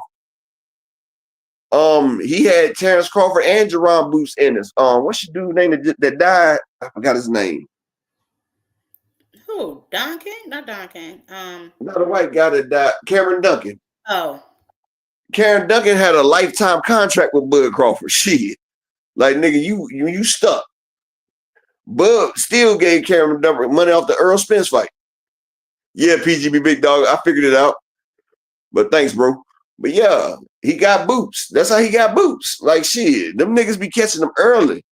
And you got to realize a lot of boxers ain't coming from like Devin Haney. Like, when you coming from a prominent background, who wants their kid to go to a sport where they could potentially die or get brain damage? You feel me?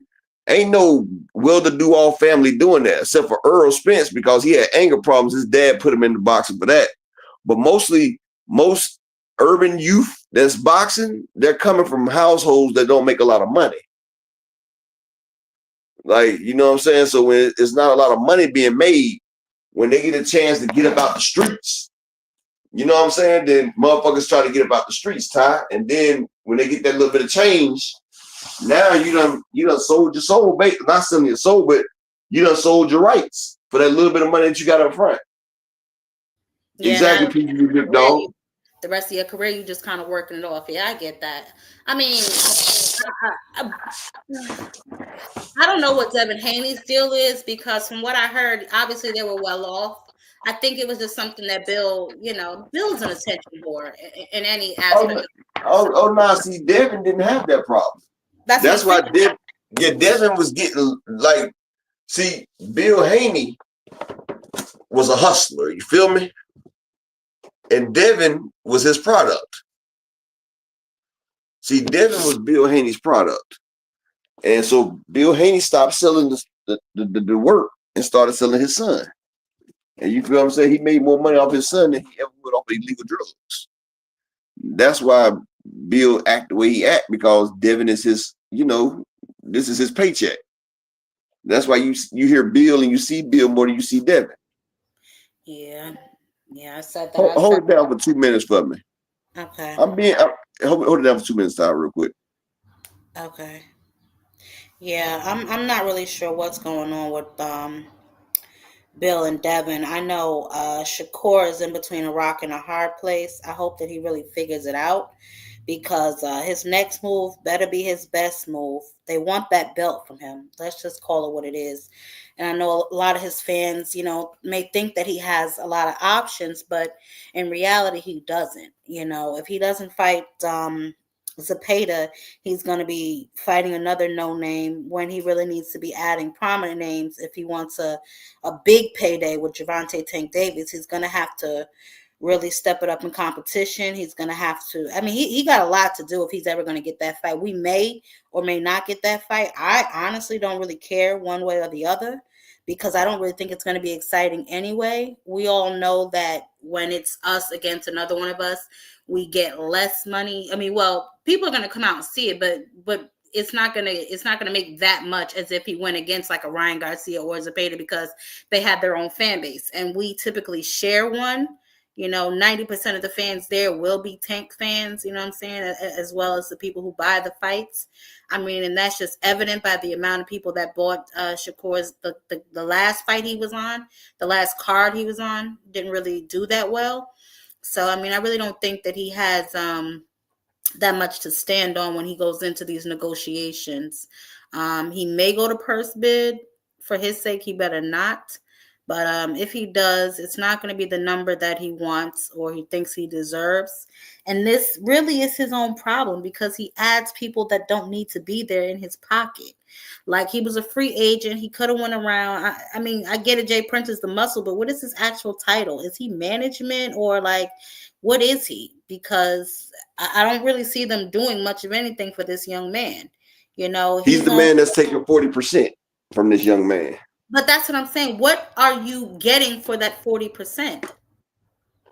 Oh, he's getting street cred and he's getting basically management. But the thing is, that's why I say it's like a 360 deal because you basically got two promoters. You got Jay Prince taking out your pocket. Now you got Eddie Hearns going out your pocket. What you should have did was go straight to Oscar De La Hoya. Because that money that you get, because that money that they getting from Turkey, it's getting hit twice before it go to Shakur. That's why he's sitting there talking about that's why he talking about they gonna have to give me some money to fight Tank. Nigga, just because you got all these hands in your pocket, that's not Tank fault, nigga. And see, that's the thing. Like, Bud had all them hands in his pocket. That's why he said Earl had to accommodate. Like, just because you made fucked up deals don't mean that I have to accommodate because you made a fucked up deal. Nah. Yeah, that's why he talk about Tank gonna have to pay me. Like, nah, nigga. And I think that that's the conversation that I try to have with a lot of people. And I feel like we may all be having the same conversation, just talking around each other, because people want to say, oh, he's this Olympic medalist, he has a belt, all these things, but none of those things really matter if I can't get my return on investment. You know what I'm saying? So I don't really think that he can really go into these negotiations and demand a whole bunch of money, because at the end of the day, it comes down to numbers, and what you're asking or just isn't justified by the return that we receive. You know what I'm saying? Opulent. I'm gonna tell you like this, bro. Shakur would not get more than 70-30, Opulent. Shakur is on an undercard of an undercard. Tank might get that nigga 25%, dog. Like, this nigga don't warrant that shit. He done pissed Tank off too. Tank is not giving that nigga shit. This is not Bud and EJ. Shakur is not even worth no 60-40 versus Tank. You talking about a nigga that's a multi-millionaire who makes motherfucking fights, and his fights do numbers compared to a nigga who's on a third undercard. No, they won't even give Shakur more than Lamont Roach get. And I'm just being honest.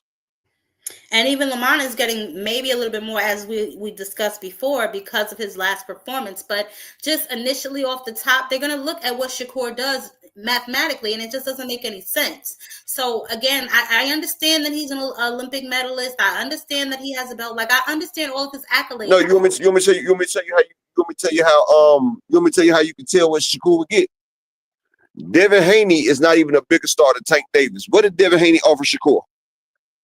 He offered him like 30%, didn't he? Or No.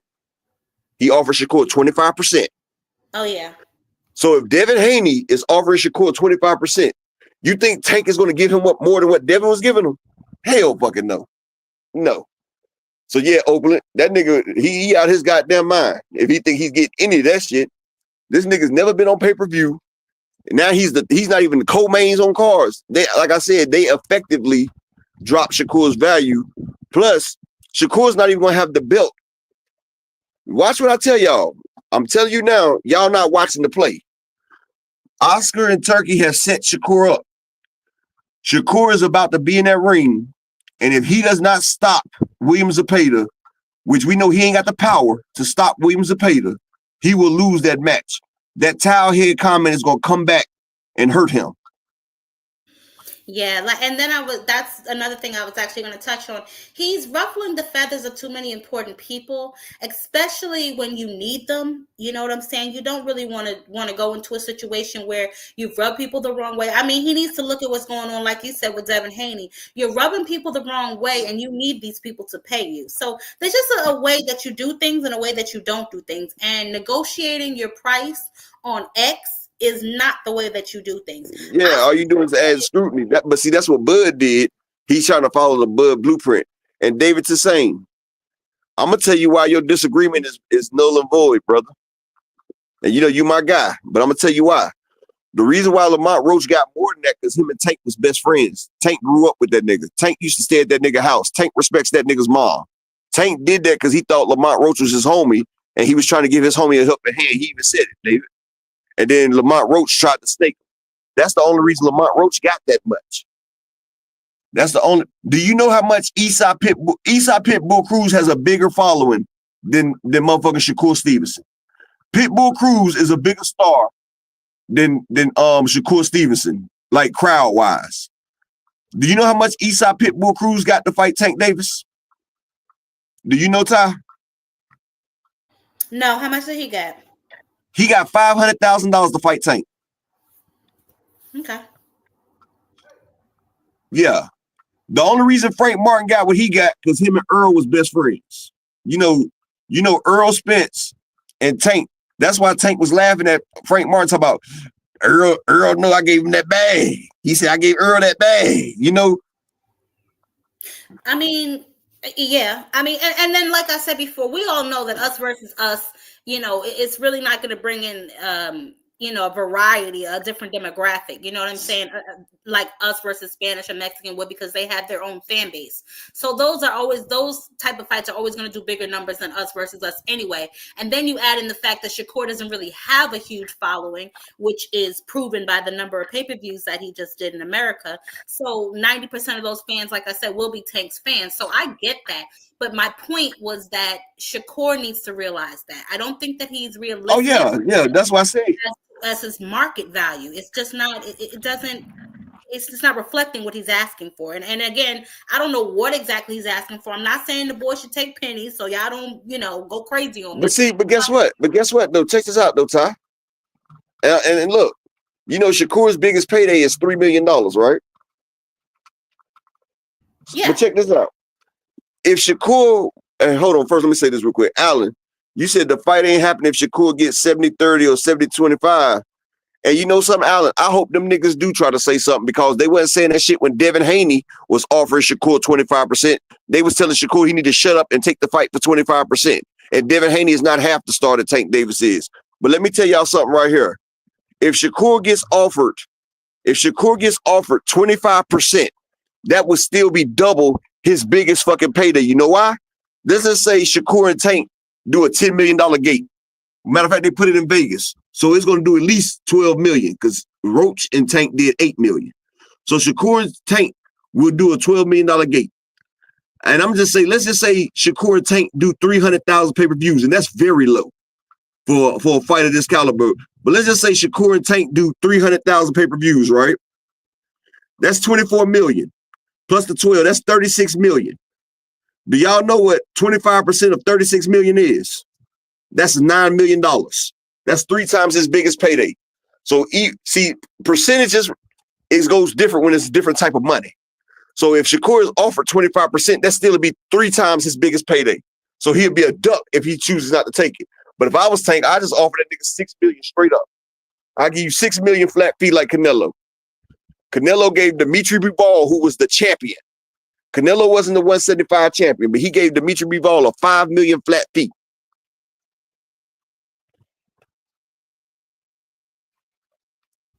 Yeah, I just want the boy to be realistic. You know what I'm saying? I don't think that it's a good idea. He goes to first bid. I hope that they can work it out behind the scenes and really get this done because, as I stated before, he does need a notable name on his resume. He needs to fight a style like Zepeda just so that some questions about his De Los Santos performance, whether he had a broken arm or a broken leg or stomach ache, I don't really give a damn. But some questions still remain about Shakur, which is why I feel he's not as big of a star as he thinks he is. I don't know who's telling him these Yeah. things. I don't know why he's listening to Bud Crawford and Sean Porter. I mean, I don't know who he's listening to, but he really needs to He stop. listening to them because they want to get that money because Bud got that playoff on EJ. They think they're going to run it again. And David's the same. You said Tank's never lowball his opponent. 25% is not a lowball, bro. 25% is definitely not a lowball. Especially if the fight is worth 20 million, 25% is still 5 million. That's bigger than his biggest payday. And the reason why people ain't got lowered, they was PBC fighters. So Al Heyman's representing both interests. Shakur is not with the PBC. So Al Heyman is not obligated to give Shakur more than what he's worth. And this purse bid is going to show people what Shakur is worth. When they do this purse bid for this shit right here, and this purse bid don't even go for $1 million, that's going to show what Shakur's worth. And one thing about boxing, it's called the business of boxing. You can't get more than what you're worth. So whatever the market decides that Shakur's value is, yeah. Oh damn! Let 2 cent, Tucson you up. fell back on? Let Tucson up. I thought I did. There she go. I thought you was up here 2 cent. I had fell off. My signal faded. Oh, Oh, okay. Yeah. What up, y'all? What up, what's 2 cent? What up, chat? Um, Man, this Shakur stuff is crazy. I've been following the story, and I've been saying even before Shakur Stevenson left Top Rank, I said, and y'all put a one in the chat if y'all heard me say this. Shakur has peaked, and I said I know it sounds crazy because I said he's he so peaked at young. 130. Yeah, when he got to 35, I said he's peaked, and I know it sounds crazy because he's so young and so talented, but he's not getting any better. He's not getting any better. And I don't understand. And it was funny, Upper, that you said Shakur is being extorted because I was thinking, are they forcing Shakur to fight with his hands in this condition? Like you in the ring wincing and screaming? Are they forcing you to fight? I don't understand why they not giving you the time to heal correctly. Why Actually, you 2 would cent. fight 7 fights with your hands that injured? Actually, 2 cent. His grandfather said his hands was okay. What it is, it's the way Shakur punches. Like if you notice, he throws them slapping shots. He don't really turn his punches over the correct way. I've been told y'all that Shakur is not a puncher. He doesn't punch the way you're supposed to punch as a boxer. That's why he be hitting people wrong. And that's why his That hands don't swell that up. don't even make sense. How this what I don't understand, Up, right? You know, my son box, and me and my husband train them together, right? And when I'm in the gym, what I don't understand that people do, they do not go back and work on the mistakes that the like the little nuances and the mistakes that their fighters make. And I don't understand. So you got my son, we join the gym, and you got the fighters in the gym, the experienced fighters in the gym, they've been fighting. We've surpassed those fighters because they don't make adjustments. They don't fix anything. They only continue to practice the same shit they've been doing. And I'm asking my husband, like, why don't they make adjustments? I don't get it. If my son spars and I see he need to work on head movement or this and that, we put the drills together, we drill till you get it. Like, I don't But guess understand what, why 2 cent? these fighters don't do that. Okay, and when you in the gym, how many other parents, both parents is there drilling their kids? Not many, right? Oh, it's none. It's none. Okay, then you just answered that. If all they're getting is what they're getting from the gym, see, that's what people don't understand. You also need But active they parents. got trainers though. Okay, Upper, but they got trainers. okay, you said that they got trainers, but those trainers are training everybody there too, and they're not really damn. If you're not showing that you're a top notch, trainers ain't gonna spend but so much time on you. They're not gonna spend but so much time on you, and then once you leave the gym, you're on your own. But when your kid leaves the gym, he got you and your husband sitting there adjusting his shit, making him better, making him be more of a better fighter. That's why fighters that have fathers right there, like Earl and all them, their fathers help them get better. But when you got people that just coming to the gym, that's like a motherfucker going to a public school. Yeah, the teacher's there to teach everybody, to make sure you learn. But when the school's over and you still got questions, you got to go somebody. The teacher's not there to do it. You feel what I'm saying? But I just don't understand how Shakur Stevenson never learned to punch up. Like I don't get I that. mean, Shakur. One time I've been said that, but when Shakur's standing in front of somebody that he's not running from, then he can sit down on the shit. But if you notice, most of the time when Shakur's throwing punches, he's throwing punches going backwards, and he be throwing a lot of them slapping shots. You know what I'm saying? Like Shakur's so worried about getting hit that, you know, when you're sitting there focusing on defense and you're throwing out flailing shots, sometimes your shots are flailing. That'll mess your hands up right there when you're going back and you flail. You flailing. And if you notice Shakur, a lot of times in the fight, you'll see him going back throwing flailing shots to keep a nigga off of him. And those type of shots right there, you're not turning your shits over and you're not positioning your hands right. And that can fuck your hands up.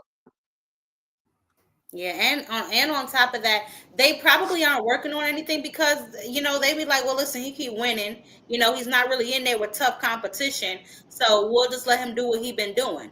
I don't know why they allow this boy to keep fighting with quote unquote bad hands or whatever the case may be. 1 minute they bad, 1 minute they fine. That's what I'm saying, yo. It depends on who he's about to fight. He has all these damn excuses in the world as to why his performance is the way it is. But I mean, if we being honest, I don't really think that Shakur wants tough opposition. I'm just from what I see. I think he talks about it, but he don't really want to fight nobody. Not for real. But that's the thing, tying up. Hold on one second. Lamarcus, you say, and Shakur has his grandpa, so he has that extra time attended to him. And y'all heard his grandpa try to give him instructions. And what Shakur do, 2 Cent, when his grandfather be trying to give him instructions? What does Shakur do? Not listening. Shakur think he's God's gift of boxing, and he doesn't fucking listen.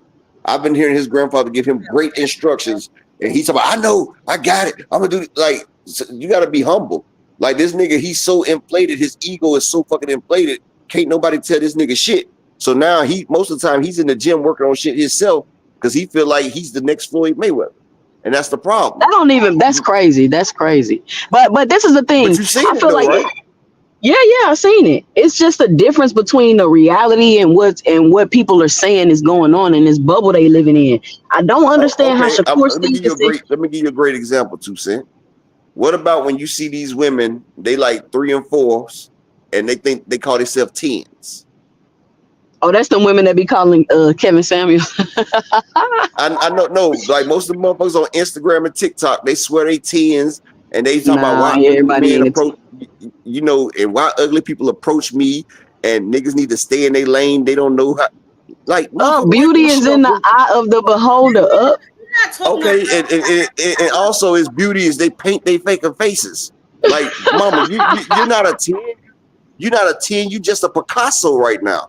Like, you're painting like motherfucking Picasso. Like, and that'd be crazy because a woman will paint by number sets on, and we're not talking about the bitches made by Play-Doh. That we don't care about that. So no, Ty. This is what I'm saying. We talk about people living in their bubble. Like, a woman will sit. I'm not saying all women. I'm just saying, you know, some women go out there, get fake lashes, fake nails, fake hair, and paint on a whole face, and then forget that they're actually like a 4 or 5, and talk about they want a top tier, a level 10, and that niggas that's really on their level, they talk about why your ugly ass coming to me. Like, they got that delusion. That's the same way I'm saying that Shakur got that fucking delusion. Like, he feel like he the best thing smoking. Can't nobody tell him something. People living that damn that delusion. Lyric? Shakur think he a bad bitch. Yeah, who do you think is like convincing him of that? Do you think it's just Lyric, or do you think Jay Prince? Like, I don't fucking telling this boy this. I think they be lying to Shakur. That's just like Bill Haney. Who be telling Bill this shit? Like, these motherfuckers actually be believing the lies, man. Like, they actually believe the lies that they say. Like, that shit be crazy. K Causey, Shakur is under 50% knockout, brother. I'm sorry. You saying decent percentage. Ain't no great fighter like that, bro. Stop that, K Causey. We're not gonna do that. Him and Devin Haney both are new age Paulie Malignaggi's.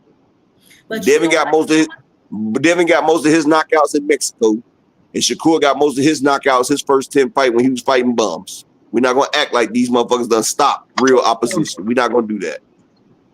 We're not gonna act like they stopped people in the top 10. No. Yeah, and I mean, can't cause it. David Benavidez got knocked down by Ronald Graville. I mean, sometimes motherfucker get hit with a shot. But we're not gonna act like Shakur's knocking put people the fuck up off of him. No, we're not gonna do that. Paulo Malignaggi got knocked down, but they say he got the pillow fist. Hell.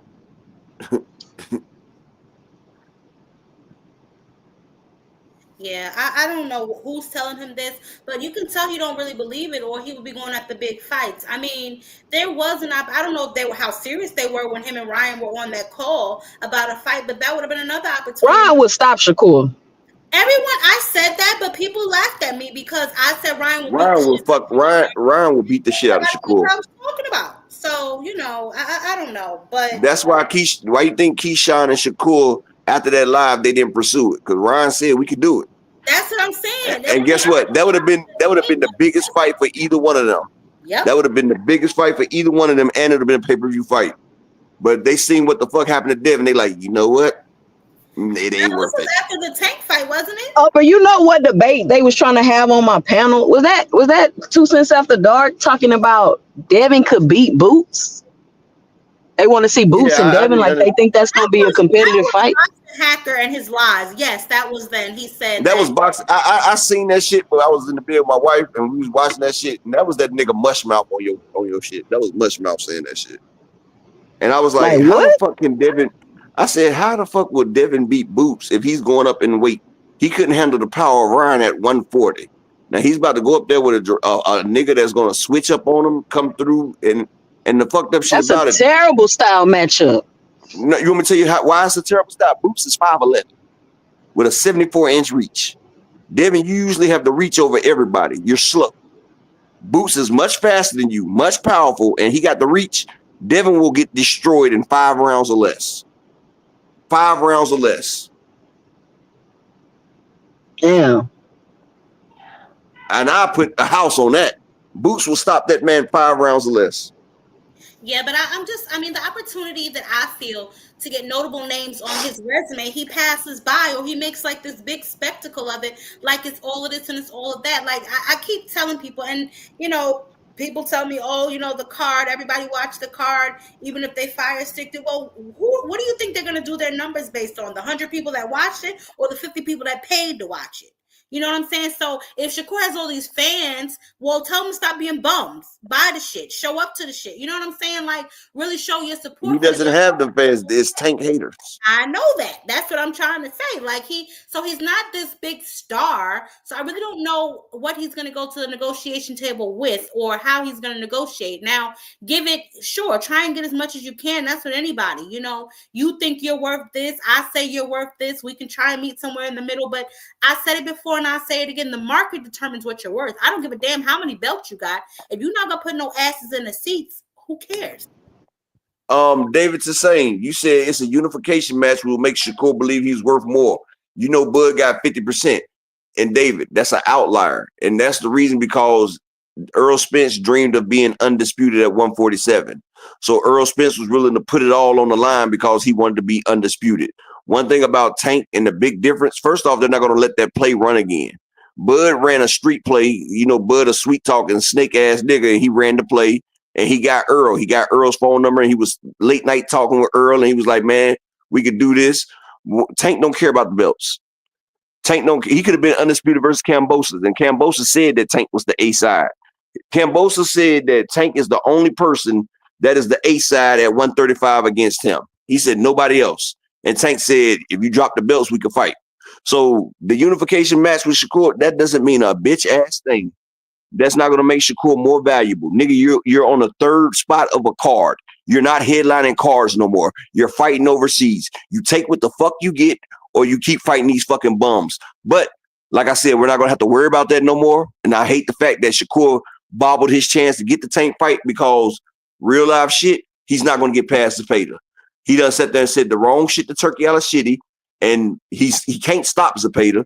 Zepeda throws 12 to 1,500 punches around, and they're going to be in a shoebox. Shakur is about to get upset, and I'll take any bet on that. I'm telling you, it's about to go down. And can I get 2 more people to support the grind for the day? Either Cash App or PayPal. Let me get 2 people to support the grind for the day, people. really I feel think like if his hands are decent and everything is on the up and up, I think he got a decent shot at beating Zapata. I mean, my only Okay, concern though, for real, is if he hurts his hands in that fight. That's the let me. biggest like thing to me. Okay, 2 Cent. One thing I've noticed about you, you like to watch boxing film, right? Yeah. You know, Maxie Hughes is a great boxer. People don't give him credit, but he's a great boxer. You know what I'm saying?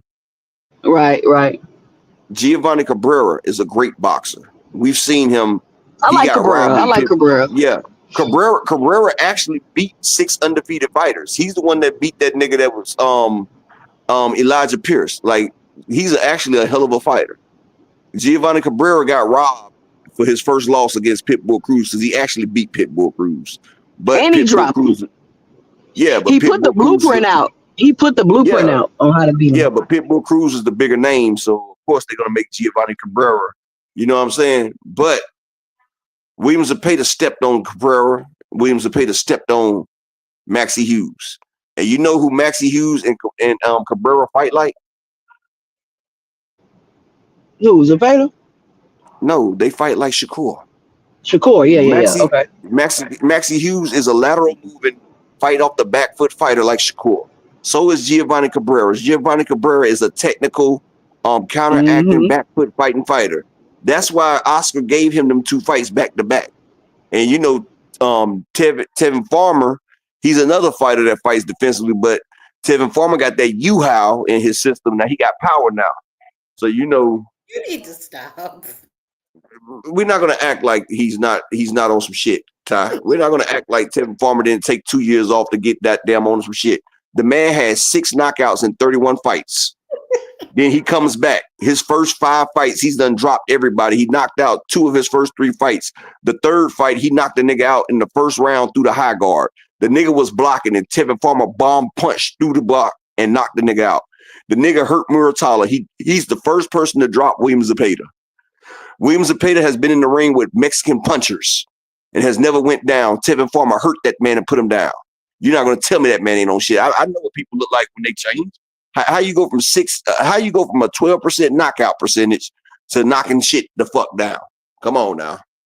Tevin Farmer even told us, oh, they're gonna say I'm on something. Like, why is it the first thing people gonna say? Remember he had that interview 2 Cent and he was like, people probably gonna tell you that I'm on something. Yeah. Like, just guilty. you remember that interview, don't you, 2 Cent? Yeah.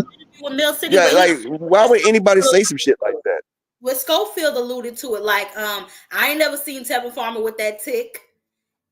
Remember, yeah. He watched the whole interview with when he was on Mill City. He said it though when he was talking about his son being poisoned. They was asking about Tevin Farmer. Will Schofield fight Tevin Farmer? And he was like, we talked about it before he lost. And then he was like, well, you know, he has Tourette's. And then Schofield was like, I've been knowing Tevin Farmer for a long time. I don't never remember seeing him with that twitch. Exactly. They're not about to get in the ring with that nigga. That's the same shit Earl talked about when he said motherfuckers will take a year off and been done got bulked up. He was alluding to Terrence Crawford, basically, but motherfuckers take a year off and be on that shit. And people don't understand that shit to get people killed. When you take an anabolic steroid for a year, you don't have to, motherfuckers can't catch you because if you take a year away, you sit there and cycle on and off. And you know, you cycle on and off every 3 months. Like, then when you come off of it, you're going to keep your gains. You're going to keep what you gained when you enhanced yourself. So you don't have to take it no more. As long as you keep working out and shit, you don't have to take the steroid no more. You're there. How you think Manny Pacquiao came from 118, from 108 all the way up to 154 stopping shit? Why you think his head went from a 7 3/4 to a 15/8? Speaking of heads, do y'all think Barry Alicia Bonds. Baumgartner head looks huge, or am I tripping? No, you're not tripping. That shit, I didn't want to say it, but people don't understand that shit makes your head swell. Like Her Manny head Pacquiao was not that big. No, it wasn't. Manny Pacquiao was in a 7 3/4 snapback. Now that nigga's in a 13 1/8. Come on, man. Barry Bonds was in a damn. Barry Bonds was in an 8 1/4.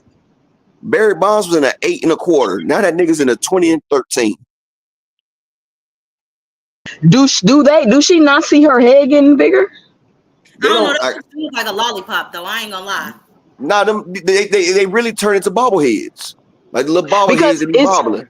she doesn't look as attractive with her head that big. She looks different. Her head is huge, like, whoa.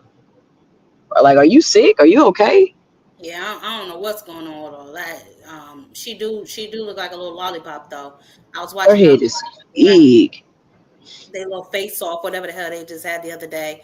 I was looking at that. I was like, huh? Something look off about her. It's her big ass head. She looks crazy. Yeah, I have no But idea. yeah, you gotta watch this stuff because you can look at people and you can see the effects of it, and you can tell when people that don't know not gonna know, but if you know, you know. Cash Crypto, how you think Bud going from motherfucking down 135 all the way up to 170, 68? Like, come on now. The nigga came in and fought the nigga he just fought, what's the nigga name that Virgil just beat up? I forgot his Madrimov. He was bigger than Madrimov at the fight. Now you see Bud, he done bulked up and he's 188 pounds. Come on, man. I seen that when Canelo went up to motherfucking 175 and was looking like a brick shit house versus motherfucking damn Bavard. I said, how the fuck did he get versus Kovalev? I said, how the fuck did he gain that type of muscle like that? What the fuck did he take? Like, bro, that's how motherfuckers jump them motherfucking weights, bro. And shout out to my brother, Captain K in the Cash App with the $5 holler, man. Appreciate you, King. Can I get one more person to support the grind for the day? I just need one more person. Support the grind. Who gonna be that one person to support the grind for the day? We just need one more. But yeah, they don't realize, but that shit make your head swell up, man. Because it fucks with your damn spinal fluids and all that shit right there, and the amniotic fluids. And so it makes your head retain more motherfucking fluid up there. Like they actually become water heads for real. Like shit. Like anybody, Jose Canseco, Barry Bonds, motherfucking Mark McGuire, Manny Pacquiao, all these niggas' heads swell. Even now, Inoue head started to get bigger. Look at Inoue's fight when he was fighting Nonito Donaire the first time. Now look at it. Like shit. Yeah, that's crazy. What do y'all like? So, what do y'all think Shakur's course of action should be in this particular situation? Like, if you was him up, what would you do? He gotta do whatever he gotta do. Whatever they tell him to, basically, in my opinion. I don't understand how somebody that was so great with all the accolades, all the, the name recognition, he had the fans, how you fall from grace so hard?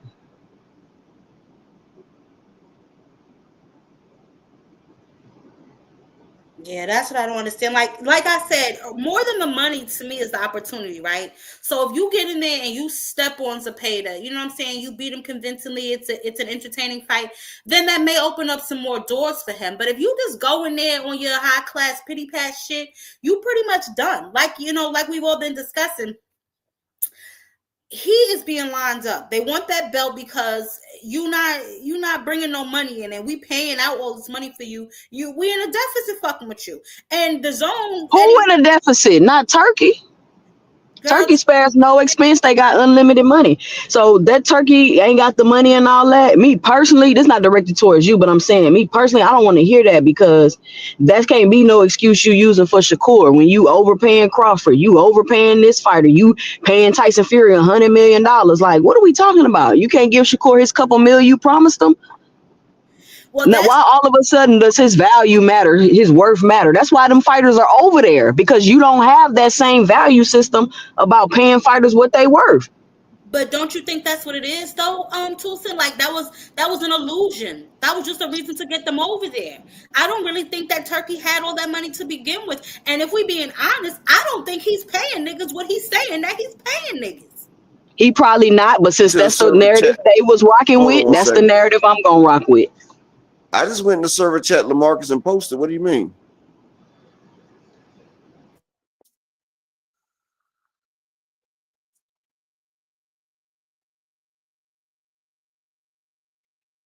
Y'all give me 1 second, 2 cent Ty. I'll be right back. Give me 1 second. Somebody trying to attack the disc, or they sabotaging us? Yeah, he can't. he can't get in. I don't know what's going on. I'm trying to fix it now. He just sent me the thing how to do it, but I don't know how to let me see. Okay. Channel. It's Y'all go ahead. probably frequent probably. That's why we should never let him in there. I'm trying to tell y'all no stuff. Oh, it might be freaking because that ninja started zapping people out my chat one day. I had to take his wrench. But he ain't got no power in the Discord. If you let him in, Oh. he probably did it. We don't know that. It was nothing messed up till he got up in there. We got to check everybody. Yeah. Now everybody's suspect. You know what I'm talking about? I don't know how to Give do me a this. second. Give me Yeah. a second. But yeah, 2 cents. So you don't think that that's what it is? Because me personally, I don't think he's paying niggas what he said he's paying. No, I think you're right. But when I'm saying this, the point I'm trying to stress is this is how crazy y'all been sounding, right? He got unlimited money. He got this. He got that. Now all of a sudden it comes to Shakur, the whole narrative change, and I'm like, no. Don't change it for Shakur. Keep that same energy. But I get what you're saying. They probably not paying him what they promising. I'm sure Shakur did not get his biggest payday he ever got fighting Padley. And you get what I'm saying? Now you done all this capping. Now y'all got to stand by it. You can't come How out the and hell- defend Shakur like I'm doing. You feel me? Like I feel How the like hell I'm. How the hell did What GM get locked out and he the owner of the Discord? That's what I'm looking at right now. I just clicked something. Tell him to try because I changed. I tried. He sent me this thing on how to do it. I asked him if I did it right. Hold on. I can't do shit. Well, GM, when she gets you back up there, get teaching all the motherfuckers out of there then. Fuck it. Dang, why you gonna take Teach out? I don't like He him. wasn't the motherfuckers too, dog. He wasn't the No, don't do motherfuckers too. Teach like that. Don't do Teach like that. Don't do Teach like that. Teach me on that shit too. He do, but he cool. I ain't never thought a snake was cool. So And you think Teach a snake? Oh yeah, that nigga even lied on me on KO's channel. Nigga said that Teach do be making up stuff. He do be making up stuff to get his point across. I was just going back and forth with him on the panel last night. Like, Teach, you just made that up. Stop it. It might be Discord, GM, because I just sent you so it might just be Discord. It might just be Discord because yeah, I sent you like it wouldn't stop me from sending you a DM. And I sent you 2 DMs. Y'all give me 1 second, I'll be right back. yeah, I mean, I get what you're saying. Like, oh, you know what I'm saying? So what do you think the play really is then? Why do you think he selected like Shakur? Because remember he said he overpaid him in the Padley fight. You don't think this is him just trying to balance his books? My question is, if Shakur reportedly he got 2.1 million allegedly. Where was the overpay? And then I just rewatched the interview the other day with Bob Arum that said Shakur can go over there with Eddie Hearn, but he not gonna pay him as much as I've been paying him. So boom. Then you hear he getting 2.1 million for the Padley fight. First they were saying, oh, he getting 5 million, 7 million. That was, in my opinion, cap. They say, oh, he getting 2.1 million. That's not more than what Bob was paying him. So when I think about what Bob said and allegedly was reported to be his purse, I'm like, okay, so you got 2.1 million. Why are you out here capping and bragging that you got paid your biggest payday to fight back Padley? You get what I'm saying? Like, he shouldn't have did that, in my opinion. And that's why I said before, like, that's why Bob wasn't trying to fight for him. Like, you want to leave? Go ahead, nigga. You know what I'm saying? Like, they don't love you like I love you, boo. You know what I'm saying? Right. Do what you got to do, because at the end of the day, we're not really losing nothing. Yeah, you got a name, but you don't bring in no money like that. Yeah, that's true. But that's why he went over there. And Keyshawn is on a path to be a bigger star. If you ask me, this is why they're letting him fight De Los Santos, because they know that people are going to start comparing the two fights. I think if Keyshawn this is what's going to happen, in my opinion, right? If Terrence Crawford got away with what he did, the opponents he was fighting and all this, and just focusing on the escalades, and he 2-time undisputed, he had a lot of things to distract, right? Shakur doesn't have that, especially at 135 and you injured and all of that. Now, if Keyshawn keep moving how he moving, he's going to, in my opinion, experience the same fate, because your greatness is being inflated because of the opponents you fight and everybody thinking you so great, but they not paying attention to the fact that you bringing this opponent down, you fighting this opponent off an injury and a 2-year layoff. They're not looking at those things. Exactly. Plus, what happened to you wanted Tank? He been tricking the game for too long. Like, that's how you got your buzz, nigga, and now you're going away from what you said you wanted to do. Yeah, and that's what they all do. They all associate themselves to Tank. But I mean, like I said, and like you alluded to too, saying if Keyshawn keeps on this path and keeps having these performances, he's going to be a bigger star than Shakur. You know what I'm saying? Mm-hmm. So I mean, listen, I just feel like his next move better be his best move, and he has to make it very strategic, and he has to do it in a way that's gonna at least give him some type of cred, because as of right now, it look like we just giving this boy a welfare check. Look, Seconds Out is a place. I mean, it's a newscast, right? They even said that Keyshawn has fought no competition. They said that Top Rank has the best matchmaking, and said it was a weak fight for Baranchek. They said he's an untested champion, and they said Top Rank maneuvered him correctly to get a belt. Damn. I mean, no lies detected, but why they going on him like that? Because they was also talking about Abdullah Mason in that same interview. And they was talking about how Abdullah Mason, they was talking about his durability, and they was wondering if he was going to be durable enough. But they said that he'll be a champion, because they said if they can make Keyshawn Davis a champion, then they can definitely make Abdullah Mason a champion. But they said they just worried about his durability. That's interesting. But I'm like, okay, he got dropped in that fight twice, but the nigga was fighting a puncher with all gas, no brakes. But you got to realize Abdullah's still there. He's still only 20 years old. Like, he's fighting grown men. But how he not durable if he got knocked down twice and got up? I don't know what they were saying. Basically, I guess they were saying that which I understand what they're saying, if he fights a more experienced fighter and he get hit with one of them shits like that from them, then, it's going to be overtime. That's the point I was finna make. Like, and this is another dumbass argument I be having on my panel. Let these fighters have time to develop and build. Like, he only 20. He's developing right now. He's getting better. Yes, he has some mistakes he need to fix, but y'all already trying to throw him in the ring with Tank. Like, don't do that. Let the fighters build up, because like Floyd didn't, he fought 30 some damn fights before he started getting in there with Oscar and them. Shit. Let that motherfucker get his experience. They won't. That's what I'm saying. Yeah, Floyd went on an amazing run, but he had 20 some good fights to get ready for Diego Corrales and all them boys. You feel me? I mean, he was good, but they moved him correctly. But then, as you beat good opponents, you get better. And like I said, I just need one more person to support the grind for the day. Can we get one more to support the grind? But yeah, that's the problem, man. They be trying to rush these people out here, but I like that Giovanni Cabrera fight. That would have been great for Abdullah. Like, that would have been great. That would have been a hell of a measuring stick. But now Giovanni just said that he's not trying to fight Abdullah. Yeah, I mean, and in this he just said that yesterday. Yesterday, his team put out there that they're not trying to fight Abdullah. I know it's time for Abdullah. Why not? Why not? They're scared. They said that he is not going to be healed in time to fight the Abdullah Mason.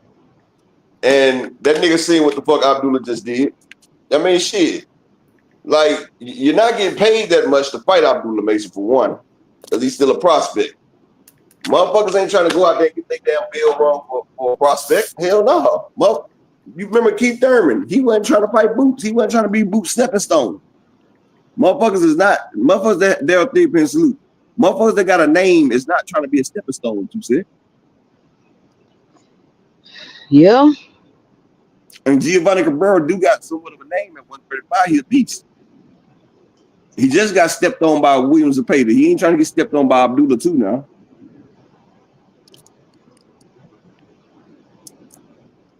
got robbed by Pitbull. He got stopped by Zepeda. Then what happens when Abdullah stops him? If Abdullah stops him, he becomes a gatekeeper, right? I thought he was already a gatekeeper. He becomes a certified gatekeeper then, right? Yep. All right. Yep. So what is Tevin Farmer? A gatekeeper. Yeah, he a gatekeeper now. I think if they wouldn't have robbed him of some of them fights, he might have been a contender. But I think he a gatekeeper now. I still think he's a contender. You do? But it's almost like they don't want him to win. You feel me? I think Tevin Farmer beats Keyshawn Davis. Real shit. That might be a little reach. That's a stretch. That's a stretch. So you think Keyshawn Davis will go pound? No, hold on. You think Keyshawn Davis will go pound for pound with Williams Zepeda? Oh, I thought you were talking about Tevin Farmer. No, I'm asking you. Do you think Keyshawn Davis can go pound for pound with Williams Zepeda? Do I think Keyshawn Davis can go pound for pound? Yes, I think he could box with Williams Zepeda. Now I don't know if he could beat him. I think it'd be a good fight. He can't beat Tevin Farmer. He can't beat motherfucking damn Williams Zepeda. And I'm gonna tell you why. You're watching Keyshawn fight these Europeans. That's true. Lemos, Baranchek. What happened to fights before that when he fought Nahir Albright? Nahir Albright is not no Tevin Farmer. Nahir Albright is not Williams Zepeda. What happened when Keyshawn fought Nahir Albright? He got caught with that. Was it a straight right or a straight left? What happened the whole fucking fight? What happened? The nigga barely got that shit was damn. This should have been a draw. The nigga was giving Keyshawn hell. Keyshawn couldn't do a goddamn thing with that boy. And I felt like I say close fights ain't no robbery. But then hell, they went ahead and turned it to a no contest, but Keyshawn barely won that shit. Split decision. Yeah. Now here Albright and we ain't seen him in another competitive fight since. Exactly. So you telling me you think he can go out there with Tevin Farmer? Tevin Farmer is much more skilled than Nahir Albright. Williams Zepeda much more skilled than Nahir Albright. Now y'all sitting there talking about he's bringing motherfucking Gestapo Lemos. First off, he had a short training camp. The nigga was overweight. He brought the nigga. He tried to bring a nigga down. He beat him. Baranchek, that nigga was ass. We not gonna act like that nigga wet motherfucking butt shots. He was a BBL. And he was just ass. Belts don't mean what people think they mean. It matters who you take them from. Exactly. Like Devin took his shit from George Kambosos, and then George Kambosos got beat 10-2 by Maxie Hughes, and they robbed Maxie Hughes. Maxie Hughes beat the fuck out of that man. That was the biggest robbery I've ever seen. They took Maxie Hughes' belt, his IBO belt. Beat the fuck out of that boy. But they paid him up. They also paid him because he was about to foul. Because his whole team was about to foul for a wrongful loss. But Top Rank slid him some money, and he was like, fuck it. Because they was trying to make that Loma fight. So, yeah, Keyshawn Davis. Well, they want Loma with them belts so bad. Who? They wanted Loma with that belt so bad. Yeah, they did. But I'm surprised they didn't shit Devin out of that shit, though, honestly. But I was hearing that they was gonna make Keyshawn and Tevin Farmer after that. They said the De Los Santos talks fell through. But I was like, why would he fight Tevin Farmer? He just lost. Tevin Farmer had 2 competitive ass fights. That's like saying why fight Evander Holyfield after Riddick Bowe beat him twice. That's like why fight Mike Tyson after he lost twice to Holyfield. Like, this is what people don't understand. And this is what's done. And I'm not saying you because you know you getting into the culture, but this is what people don't understand. Like, because a motherfucker loses a fight, that don't mean that he's lesser than the nigga that's undefeated. It's who you lose the fight to. It's different when you fighting him coming off the loss, though. You fighting him coming off 2 losses. That's what I'm saying. But this is what I'm saying. It's to the same person as well. Like, you know, Anthony Joshua got beat by Usyk twice, then turned around and fought your boy and stopped him. But this is what I'm saying.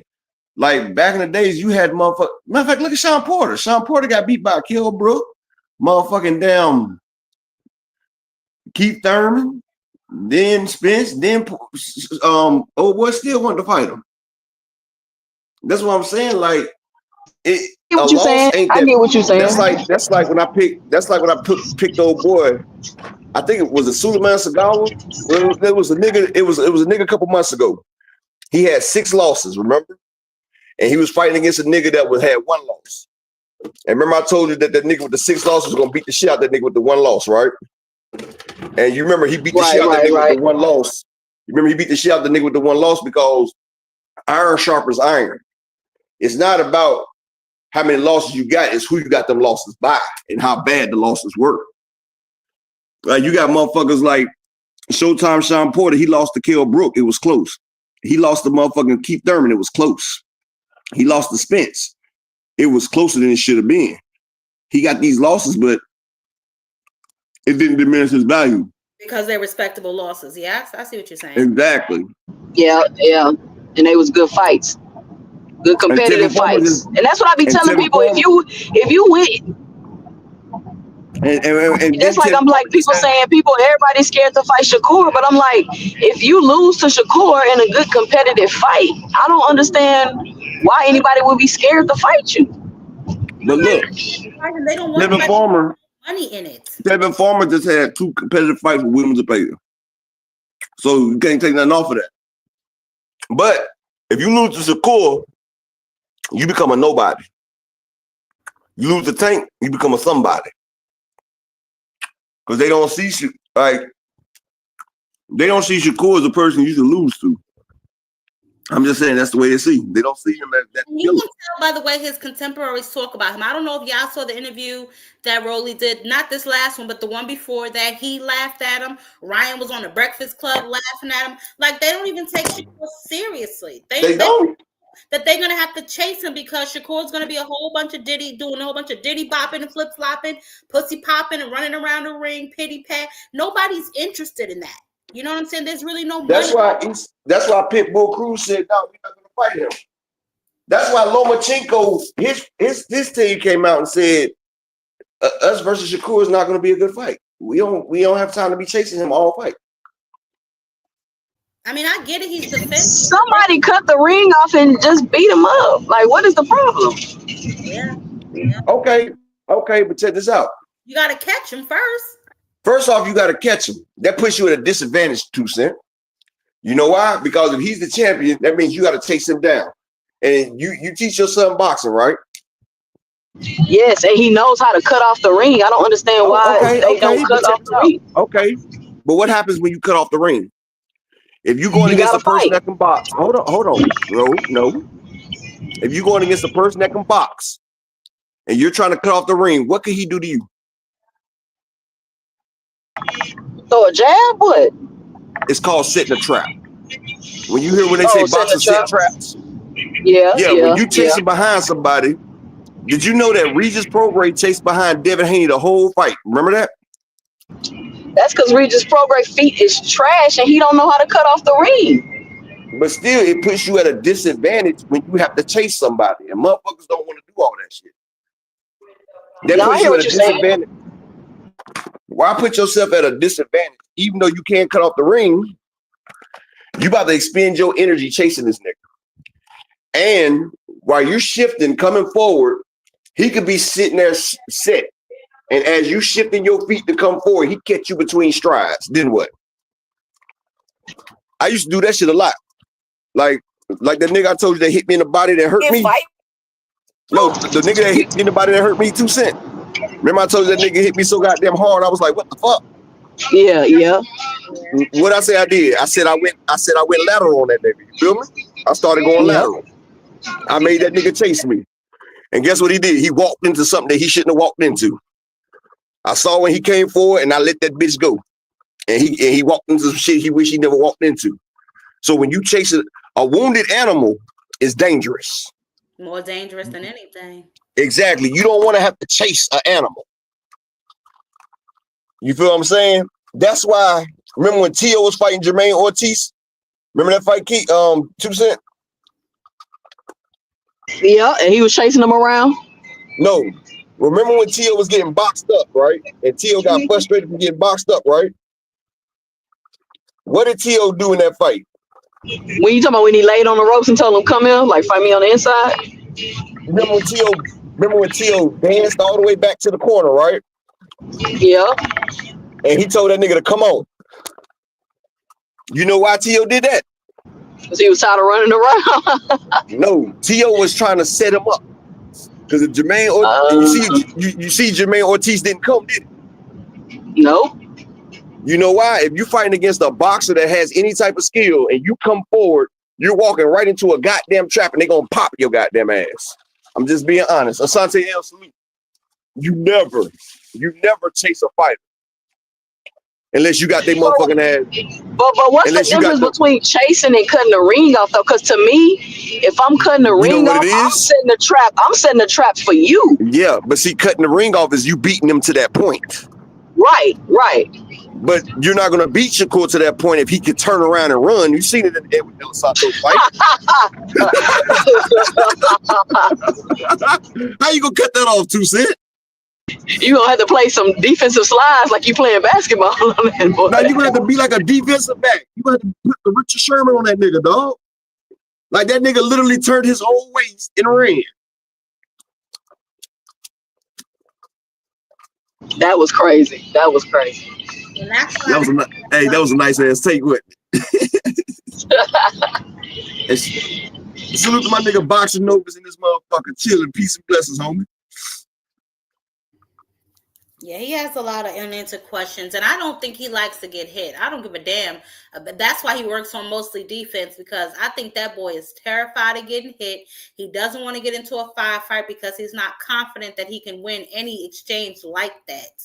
I just feel like he has to continue to take soft touches because I don't think he's confident in his own.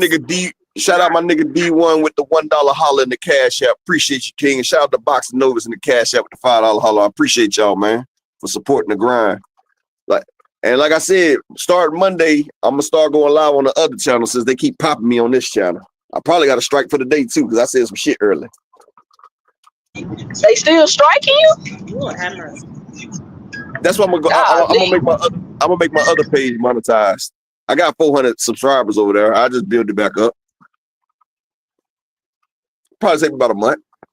It's not that his style doesn't work, Tangiora or whatever the hell your name is.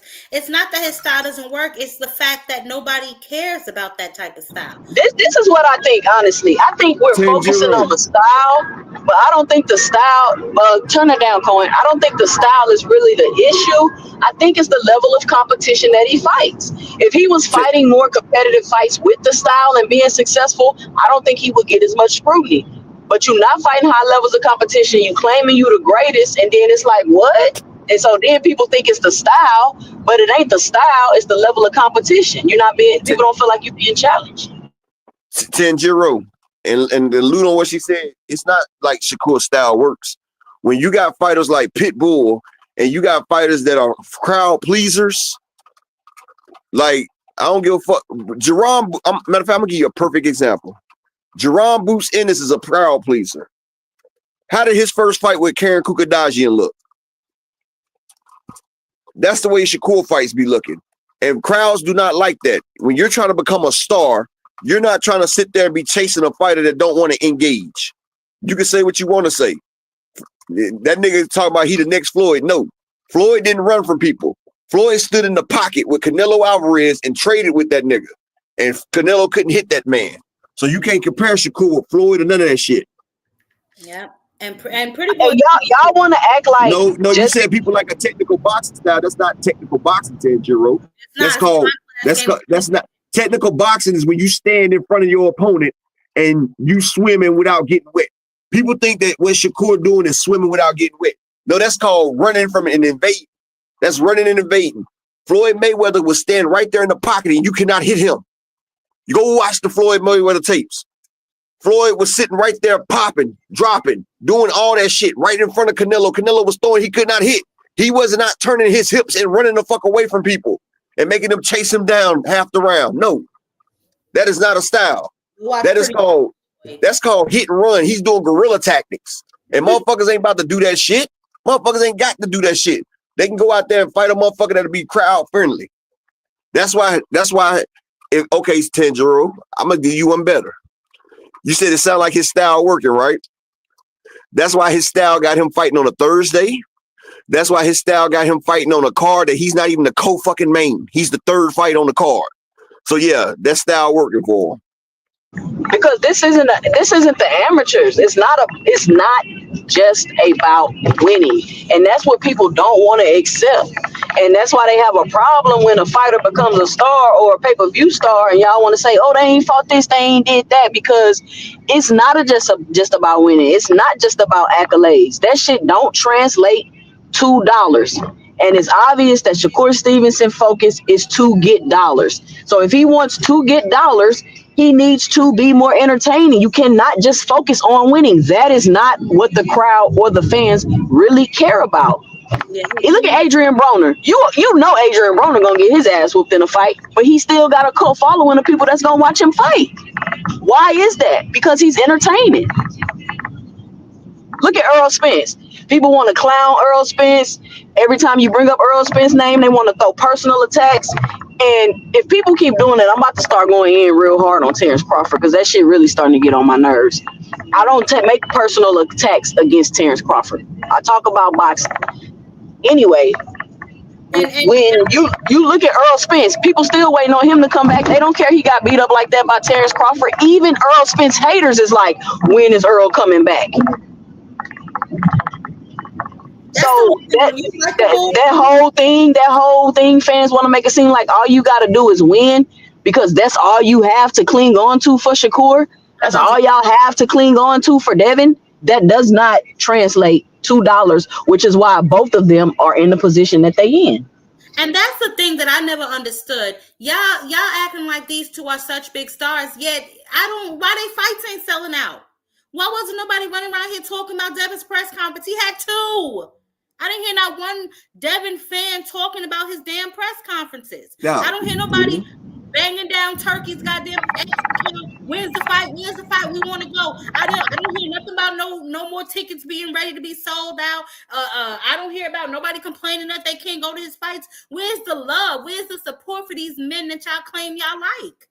Okay, Ted. And you can't compare Shakur to Rigondeaux because Rigondeaux threw punches. I was just studying Rigondeaux film last week, me and my son. It's not the same. And you say that's the style that took him to the Olympics. This is not the fucking amateurs, bro. This is not the amateurs. This is also the style that's making him become less of a commodity and more of a burden. They're trying to cash him out. See if that style works against motherfucking William Zepeda, Tanjiro. See if that style works against a front foot dominant Mexican that comes forward that throws over 1,000 punches and he's in a small ass ring. Let's see how that style works. Because William Zepeda can cut the fucking ring off. Ask Giovanni Cabrera. Ask Maxie Hughes. One thing Zepeda can do is come forward real fucking fast. He's real front foot heavy. And it's hard to get out that motherfucker's way. You got to sit there and bang with Zepeda or you're going to get fucking beat the fuck up. That's what Tevin Farmer realized. Tevin Farmer realized Floyd, matter of fact, the greatest boxer that's ever been, which is Floyd Mayweather, because he's undefeated, greatest boxer. You can say what the fuck you want to say. Floyd did it all. What's Floyd's famous quote, 2 Cent? His famous quote? I'm gonna tell you what Floyd Mayweather's most famous quote. You don't know shit about boxing? No, that was his father. No, his most famous quote is, "Sometimes you can't run. Sometimes you gotta sit in there and fight with a nigga." Remember that, Keith? I mean, you remember that? Yeah. He told Devin that, didn't he? No, he said even when he was boxing, he said it was some fighters he couldn't run from. He had to sit in there and bang. He couldn't run from a Marcus Maidana because Marcus Maidana was a front foot dominant Spanish fighter. He couldn't run from Castillo, front foot dominant Spanish fighters. You cannot run from them front foot dominant Spanish fighters. Ask Lomachenko when he went up against motherfucking the nigga Gamboa beat. What's the nigga name? Damn, I forgot that nigga name. The one that beat the motherfucking that stopped Gamboa versus the nigga that knocked out the damn champion that I wanted to see Gamboa and him fight. What's the nigga name? Orlando Salido, yeah. Orlando Salido, front foot dominant. He even knocked out my other nigga that was Puerto Rican that was undefeated. I forgot his damn name. But Orlando Salido came forward, knocked him out. Gamboa realized, nigga, I can't run from this nigga. Gamboa stood there, fought, and knocked that nigga the fuck out.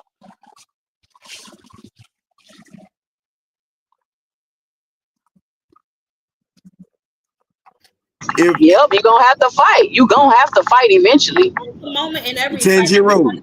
10-0. 10-0. If my aunt grows a dick, she'll be my uncle. I don't deal in ifs. I deal in motherfucking possibilities. You feel me?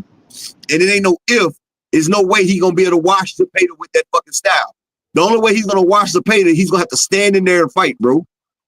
See, you sitting here doing fantasy shit like you've never boxed before, bro. You cannot beat a front foot dominant fighter that's throwing 12 to 1,500 fucking punches with that style. You have to sit in there and bang. Floyd Mayweather didn't say that shit for nothing. If anybody could have got away from a fight, it's Floyd Mayweather. He say sometimes you can't get away from your opponent. You got to sit in there and grit down and fight. You got to earn. I don't know why do people think that he gonna watch Zepeda? How? I don't know. They all tell me that he's going to watch Tank too. I don't know how they see this shit, but I guess, when you have a cult following of 10 people, it is what it is. But there comes a moment in every boxing overs, you can do it, my brother. You always want to get in there and get your respect. You know what I'm saying? You got to get in there and let a nigga know what it really is. And I am yet to see Shakur do that. And that's just it, and that's all. I said it before and I say it again. He's only a dog if he's not facing one. That's it. Okay, 10-0, I'll tell you what. Me and you both, we could put up some money and we can have somebody hold the shit. And we can bet on that fight. How about that? If you feel like he gonna wash it. You about to click what? No, he talking about that take. He good. Boxing over, that's my nigga. No. He talking about the take we just said. Floyd Mayweather, one of the best defensive fighters ever. Shakur act like he Floyd Mayweather. No, you're not Floyd Mayweather. You're nowhere close to it. Floyd never ran. I've never seen Floyd run in none of his fights. Floyd will sit in the fire.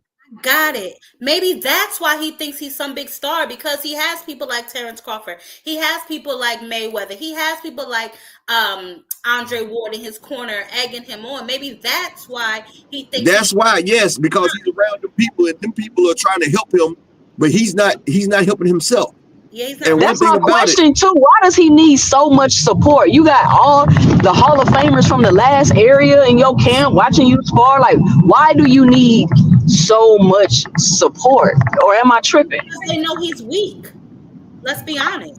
It's the same reason why Bill Haney always got mouth on somebody in his son's face. Because if you knew your son was really like that, like the Earl Spence father, and who was that? Sean Porter's father. If you know your son really like that, you ain't gonna say nothing when he get into it with another man. But you got you got Bill running up and jumping in people's face. Push up on him, Dad. Push up on him, Dad. Why you gotta tell your son to do all He gotta hype that nigga up. He gotta put a battery in his pack. And 10-0. When they make the fight, 10-0. Me and you both will send Cash Crypto $250. We can bet $250 a piece, bro. And Cash Crypto can hold it for us. How about that? So that's Cash Crypto's trustworthy. We'll both let him hold $250 for the fight then. You know what I'm saying? The easiest money I've ever made in my life, bro.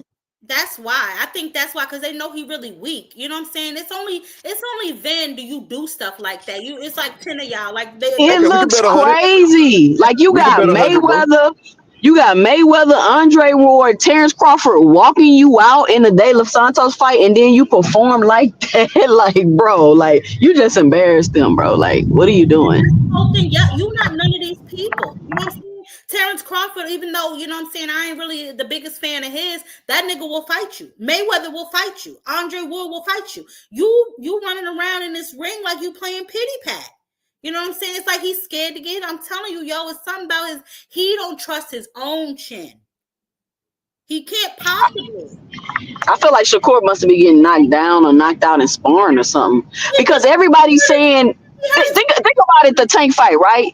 You don't want the Tank fight to be the first time you done really got hit. You get what I'm saying? Because what is he going to do if Tank hit him? He ain't never felt power like that. His hands gonna be in his pocket. That's why I don't understand how y'all think he can beat Tank. I don't get it. Everybody say, "Oh, he ain't gonna get hit." Yes, he is. He's gonna get hit. Good. And I'll tell you what, the same thing Tank say. How you gonna keep me off you? How you gonna keep him off you? Exactly. If you don't have no power, you're not gonna keep Williams Zepeda off you without no power. Joshua Padley was able to box 10 rounds, damn near 10 rounds with Shakur Stevenson without a training camp. The nigga was out of shape. coming straight off a job on Monday and fighting on a fucking Saturday. Come on, man. Like, oh, he stopped him. He should have. He damn well better. He should have stopped him in two. He should have stopped him in 2 rounds. He was an electrician that ain't been in the ring in over a year. The nigga better have stopped him, but it took you 9 rounds to do it. No, but 9 I think rounds. that's because of his hands, y'all. I think that was because of his hands, though. I don't think it was because of his skill. Or am I tripping? No, you tripping. Because guess what? He stopped Padley to the body. Anybody knows if you haven't had a training camp, you know your core is going to be weak. That Kid also would have stopped Padley in 1 round. Shakur shouldn't have let that shit go past 5 rounds, 2 Cent. I mean, I feel you, but you heard him wincing and screaming in the ring. His hands was fucked up. Listen, I'm not trying to make excuses or nothing. I'm just trying to be objective. But you are making excuses, 2 Cent. You are. His hands wasn't fucked up the first part of the fight. It didn't start doing that until, he started throwing them different shots. And people don't realize the head is the hardest part of the body. And if what happened to Ty? And if your motherfucking hands are not strong, don't hit a nigga in the fucking head. Go to the body. Why you think Floyd stopped knocking niggas out? Floyd's hands became brittle. Ty got booty. She in the back. She ain't in the back. I'm looking for her. Oh. She had wrote on the thing. I thought she was in the back. But yeah, what you were saying about it? Why you think Floyd stopped knocking niggas out? Because his hands got fucked up. Exactly. And some people just don't have the type of hands to fight. Not everybody have bricklaying hands. Shakur's a soft ass nigga. His grip strength is less than the females. We seen it. And his grip strength is atrocious. And I said Eddie Hearn sat there and played that nigga and put it on him. Like Eddie Hearn's grip strength was double Shakur's. Like wow, this is my question up, not to cut you off. Hold on 1 second before you do that. The whole thing, like I said at the beginning, this has been a market to downplay Shakur the whole time. These people are sitting there, it's like Turkey doing this and this. They've been playing Shakur the whole fucking time. They've had Shakur fighting bumps. Eddie was going to put him in there with Joe Cordina that just got knocked out at 130 against the nigga that got 6 knockouts. Yeah, and it was going to put it on pay-per-view to show that he doesn't have no value. That's what they was doing. They was going to make the Ball fight.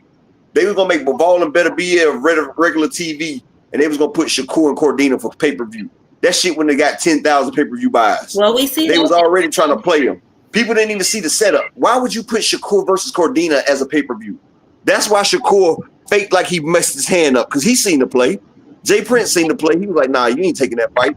That's why Shakur act like he fucked up his hand, and then the next day he had the wrong fucking hand wrap. And then if you punching somebody, 2 Cent, and you fuck up your hand by punching somebody, are you going to fall down on your hands and hold yourself up with your hands and just fuck shit up? No, you're not going to go into a leaning front rest position. That will fuck your hand up even worse. And he did that. I said, nigga, fake. But like I said, they took Shakur from a headliner in his own city to fighting on a Thursday, to showing people walking out of his shit in his own city, to fighting on an undercard, to fighting overseas.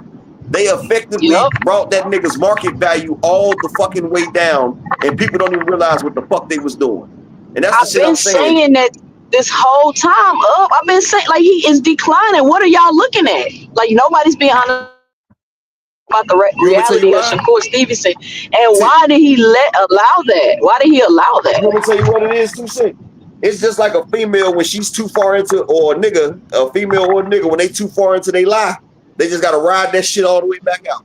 And that's the way the fans is, because the fans for Devin and Shakur was munching up Turkey a la Shitty's dick so fucking hard, like they can't take their mouth off the dick now, because them motherfuckers like, damn, dog, you sucked that nigga off for nothing. So now they sitting there sucking off, Turkey, hoping they get a money shot. They hoping that the money shot is good and that he just don't skeet on their face and tell them to get the fuck out.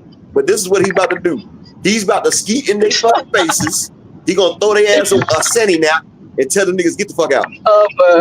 No, this is what he's doing. Turkey a la Shitty is about the skeet in these motherfuckers' faces and he about to toss them a damn wet nap and tell them to get an Uber home. Like, come on, man. You see what the fuck going on. He putting these niggas on Spirit flights. He's backtracking. Like, come on, man. People don't see what the fuck's going on. Devin Haney is on a card, the undercard of two niggas that Tank Davis beat the shit out of him. Come on, man. And then he already made them hold his shit wiping hand. Like, nigga, this is the hand I wipe my ass with. Nigga, y'all hold this. And took a picture with them holding I swear I've tried to look at that Devin Haney situation from a different perspective to see how it's, you know what I'm saying? How it could be like, oh, okay, I could see it from this way. How it could be, turn that down, coin, how it could be okay, but I don't see it. Like, it looked like they just playing in your face. Well, first of all, to me, they begged Turkey Al-Sheikh because he was not checking for them. They went over there to have their little fake media workout when he didn't even have an opponent, if y'all remember. They were chasing behind Turkey Al-Sheikh. They turned down the BLK Prime deal because, remember, BLK Prime had posted it, oh, we about to have Devin Haney, and we always like, well, who's his opponent? Who's his opponent? So then that fell through because I guess he felt like that wasn't they weren't offering him enough money. So that's when he went over there to Turkey Al-Sheikh and begged them for something. So I think Turkey Al-Sheikh is just basically throwing them a bone, throwing them under this undercard of Ryan Garcia. But to me, Turkey only wants the big stars. He came over here and plucked who he thought was a star, the ones he could get anyway. That's why he's so harping on Tank Davis. He glad he finally got Canelo. He tried to get David Benavidez. He only wants the big stars. He don't really want Shakur. And he hasn't done nothing with them, though. That's what I'm saying. Like, was your plan to come over here and mess with all the young stars and just fuck them up or mess up their relationship with their promoters? Like, what was the plan? He didn't have one. He don't know what he's doing. He thought he was going to come over here. He thought it was probably going to be easier than what it was, to be honest. He has no type of business acumen because, again, and I don't know why I got to keep asking this, where is the goddamn fight going to be? If it ain't going to be in Times Square, please, somebody give me an address, a location. Where is it going to be?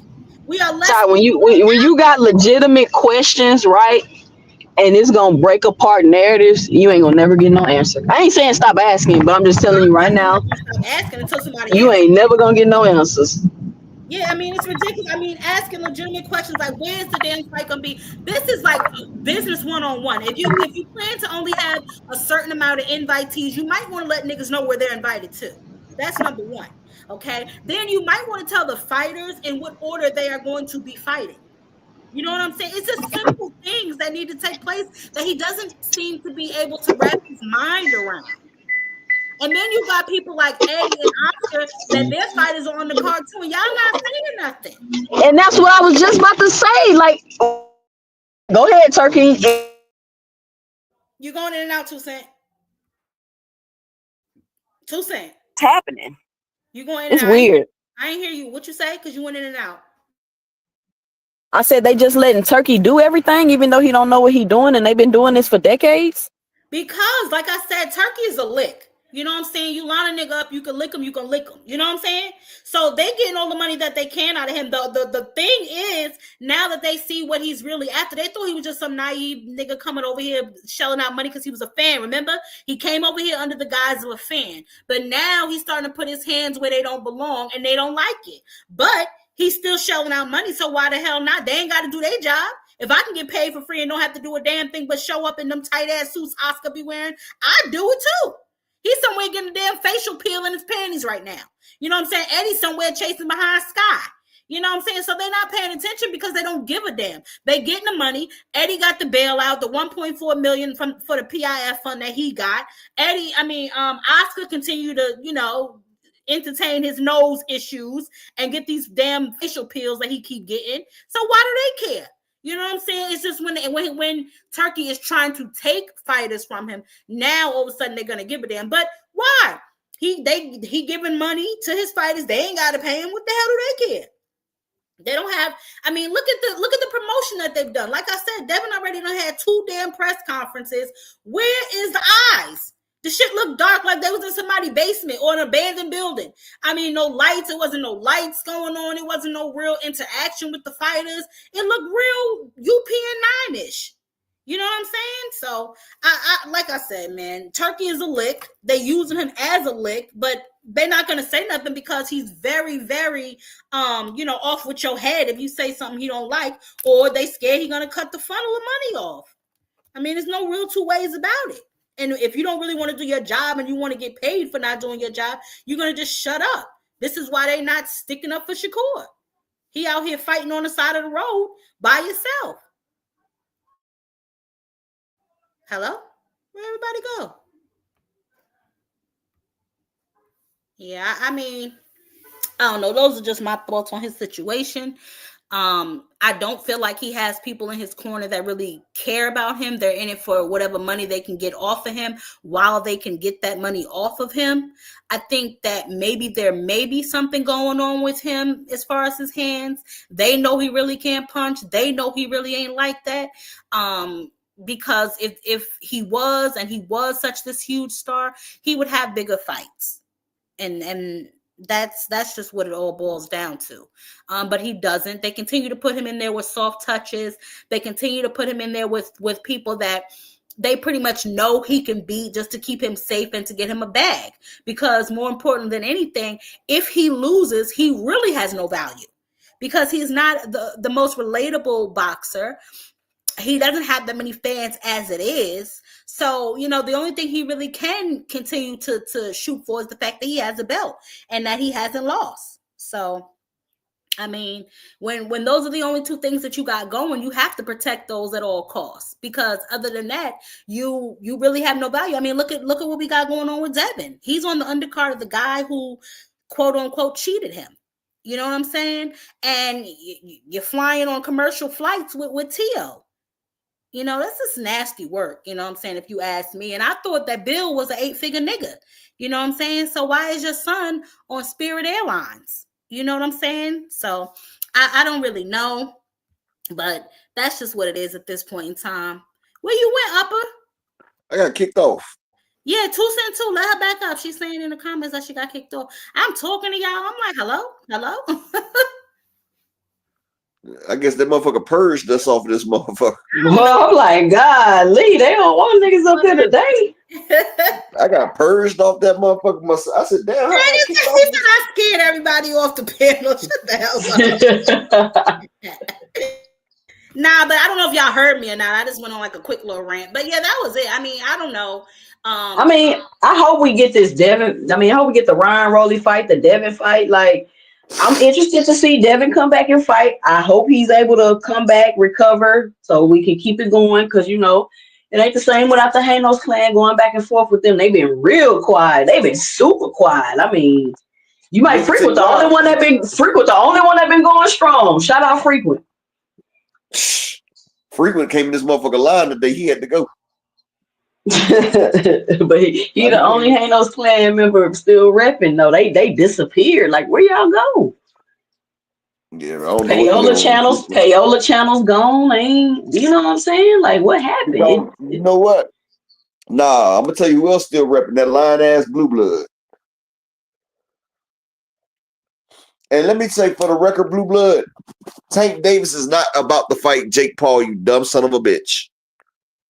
But they said Jake Paul came out and confirmed it allegedly. Yeah, he did. I watched during that same the same interview when we saw my Alicia. I'm gonna start calling her Alicia the Lollipop Bumgardner. He said that he was like that him and Tank were in negotiations or talks or whatever the case may be. But since that Tank has to now rematch Roach, they're going to revisit it at a later date. So he did that. And I'm gonna tell you another thing. Tank would beat Jake Paul. Mario Barrios would beat Jake Paul. People don't understand. Jake Paul is a heavyweight, though. More important than that, what fucking weight class will they be fighting at? Because this is ridiculous. No, 2 Cent. That don't mean nothing, 2 Cent. I know you seen videos on YouTube where you see them big 300 and some pound bodybuilders get knocked out by them 135 pounders. Because you know why it's called. Okay, Jake Paul ain't got no boxing skills. You see how much bigger Jake Paul was than Nate Robinson, right? Yeah, that's true. And Nate Robinson was still trying to do something, even though he had that shit going wrong with him when he was dying. Like, Jake Paul is ass. Like, yeah, he just started boxing. Yeah, but what weight class? this is what it don't matter what weight class Tank will still stop that nigga, dog. Mike Tyson That's was a weight class. But that's the no, it thing. Up, doesn't. you think Jake Paul Ty, finna get that's stopped? this You know how them contracts be. Ty. You no, he can't put no contract on Tank. Tank's a bigger seller than him. Tank makes So more why money they than Jake saying Paul. Tank don't be the beast? This is what I heard. Okay, this is what I heard. Right, I ain't really been paying too much attention to it. Tank gonna be the B side if he fight Jake Paul, and he ain't gonna be able to knock Jake Paul out, or he gonna have to take a dive and lose because that's how Jake Paul do and all this other stuff. And I'm like, that's Well, you know crazy. what? I can't see That's Tank why doing that. Tank ain't gonna do no dumb shit like that. Because first off, the only reason Jake Paul even got a name is because of Mike Tyson, and Mike Tyson shouldn't have been the B side to Jake Paul, but Mike Tyson was just doing it for some extra payday. And just because Jake Paul got an elderly Mike Tyson on his resume, nigga, you got beat by Big Brother. You got beat by Tommy Fury, a nigga that was on a reality show, nigga. You're not the A side to nobody. Your fights do not make that much money, Jake Paul. You had one big fight with Mike Tyson. That shit ain't Eclipse Ryan versus Tank. Nigga, go ahead. Now, what I'm saying is, like, Tank is a commodity, bro. Like, and one thing about it, when I say weight classes don't matter, when it comes to an inexperienced fighter versus an experienced fighter, weight classes do not matter. I've done seen motherfuckers at 140 knock out heavyweights, like that just started. That was just amateurs. Jake Paul is a glorified amateur. Jake Paul cannot beat nobody in his weight class in the top 20. In the top 20, he cannot beat none of them. Tommy Fury was ranked 38. Tommy Fury was ranked 38 in that weight class. He's not even a professional boxer. He's not Tyson Fury. He's Tommy fucking Fury. This nigga's on reality shows. He came in there and destroyed Jake with a jab and was catching him with the overhand. And Jake couldn't do a bitch ass thing about it but throw haymakers. You think Jake gonna be able to hit Tank Davis with and he wasn't even landing all of them. Tank is too fucking fast for Jake. And Tank got that snapping ass shot. He will sit there and lift Jake's soul up out of him with that snapping ass shot. And But Tank hits hard. One of his fights though, because don't he got like 4 fights left with Amazon Prime? Would that even count? He would have to fight on Netflix. GM just said in the chat that Al was trying to use Tank to get the Netflix deal, which that sounds like a good ass idea to me. But still, because then you got to think maybe Tank will be able to get a contract with Netflix too, so he'll have a contract with Netflix now. But this is what I'm saying. Tank was not Tank. TNT. Yo, I thought they was trying to get that TNT deal. But still, like Tank ain't gonna take no dive for no Jake Paul. Jake Paul ain't no bigger name than Tank. But Jake Paul think just because he's bigger, he can beat Tank. And if that was the case, then Logan Paul would have beat Floyd Mayweather, right? They did think Logan Paul beat Floyd Mayweather. They was running around saying that stupid shit. Floyd knocked that nigga ass out. I'm gonna say I did see him knock him out and catch him. I did see now that's just ridiculous. You know damn well Floyd knocked that nigga out and was like, shit. He had to carry that nigga the rest of the fucking fight, dog. Floyd knocked Logan Paul the fuck out. Logan Paul was asleep for the whole Logan Paul was asleep for the second half of the fight, dog. I know they didn't say no goddamn Floyd got beat by no damn Logan. Logan got the shit beat out of him by older Floyd Mayweather. Takes in his prime, speed, power, everything. He knocks that nigga the fuck out if he tries it. Like, come on, man. Let's be serious. It's a reason why that fight do crazy numbers, man. That fight do crazy. Yeah, but if they're gonna do that, they need to fix their Netflix streaming because that shit kept skipping. Yeah, that shit was bullshit. Their bandwidth was terrible. Their bandwidth was awful. Yeah, they don't do too. They got to get better for the live event. If some people were saying that, then I guess some people were saying that Rocky Balboa deserved to make it to the Hall of Fame then for his movie roles.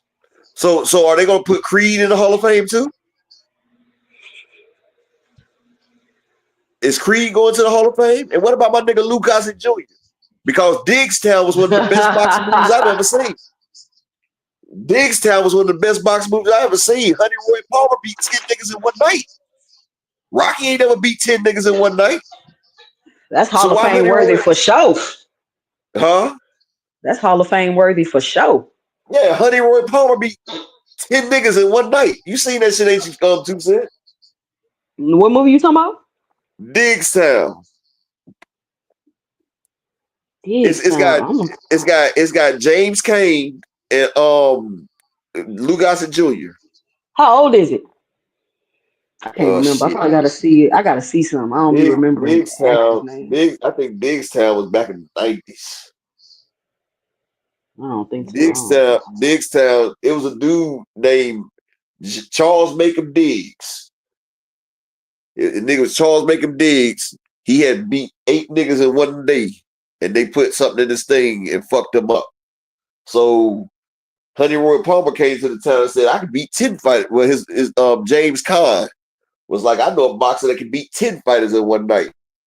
And then they set it up, and then the white dude was like a gangster, and he brought the nigga named Anicio Torres, nigga that killed the nigga in prison for boxing. There was a boxer from prison that beat a nigga to death with his hands. He was the fighter. He was the final battle, right? But right before that, Honey Roy Palmer was 40-0 as a fighter, but he lost twice to the same person. He lost against this nigga named Craig Hammerhead Hagan. He beat Honey Roy twice in his professional career. That was the only 2 losses he had. And motherfucking, he finally beat him at the end of that shit right there. Hell yeah, Wesley Snipes need to be in that motherfucker Undisputed as well.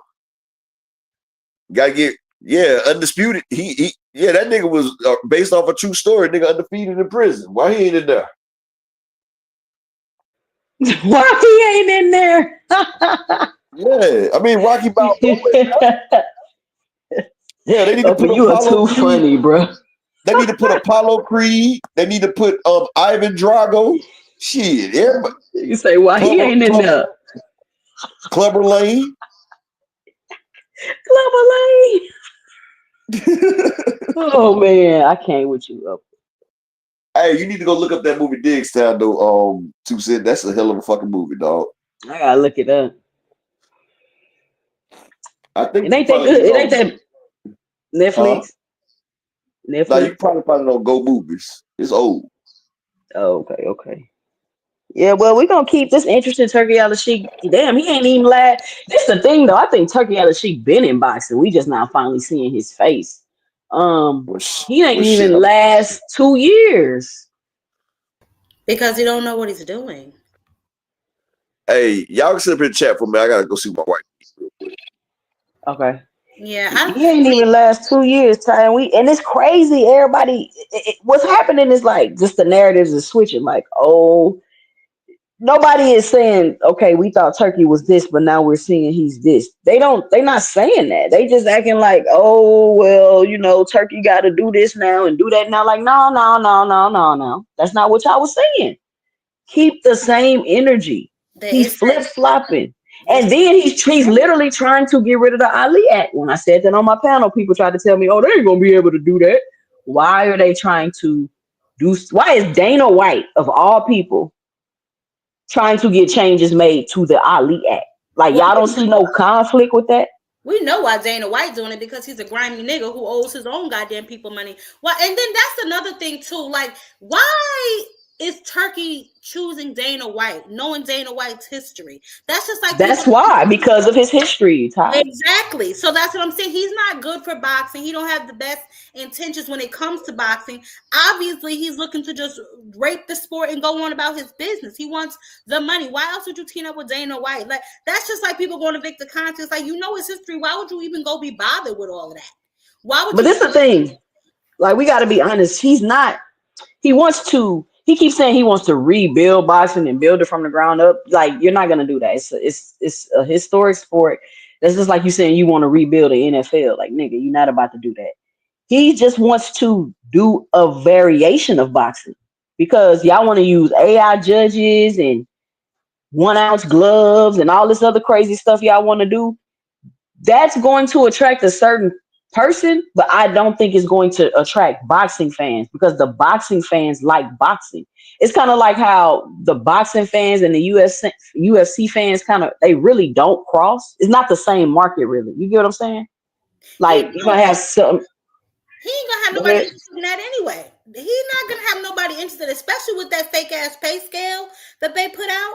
He's not. I don't know who he's going to attract with that pay, with what they're trying to do. I don't understand how he's going to be successful. People that can't make it in boxing for real. Well, isn't that like the bare knuckle shit? Yeah, that's what I'm saying. Like people that can't, you know what I'm saying? Like it's just gonna be another avenue for a combat sport of people that can't box for real. To me, that's how I see it. So they're trying to basically marry the two, the MMA and the boxing. Is that what they're trying to do? Because I don't really understand what. And WWE, I believe, because I think the president of the WWE or something is working with them also. Oh, really?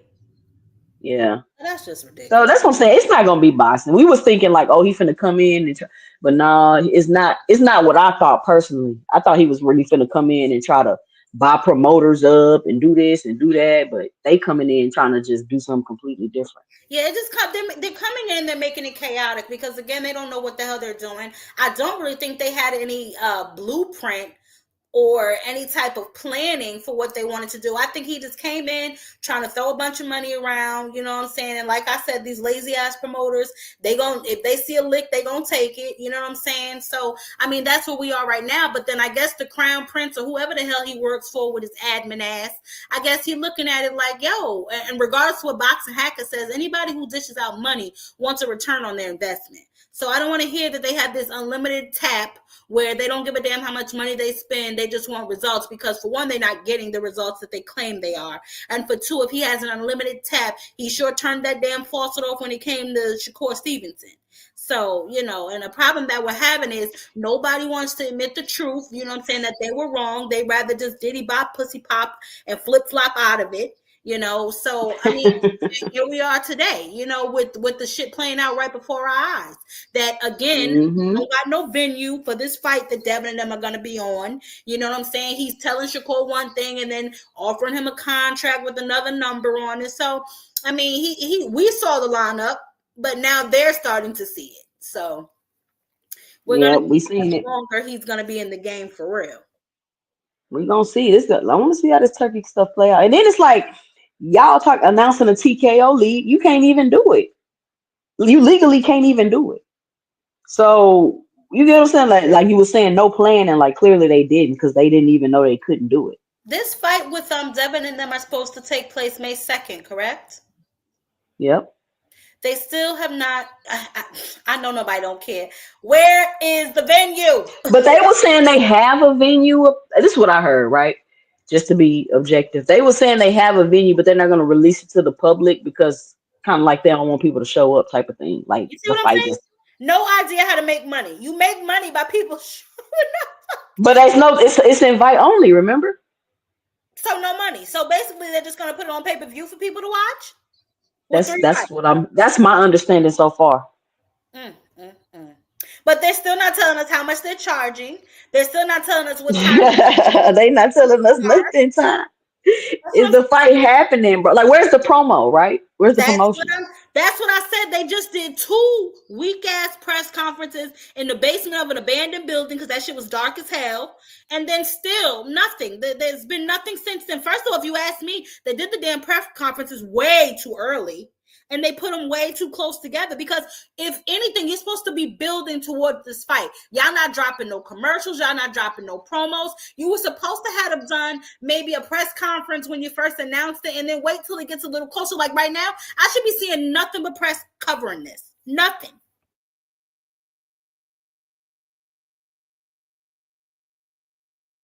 But instead, I am here speculating about where the fight is going to be, what time is coming on, who's going to be the first fight. J.A. Dixon in the comments say they fighting at the fair at Coney Island and it's only 300 people. But this is the thing with the 300 people, Ty, in chat. Coney Island. But check it out. Just because I invite 300 people, that don't. It's a.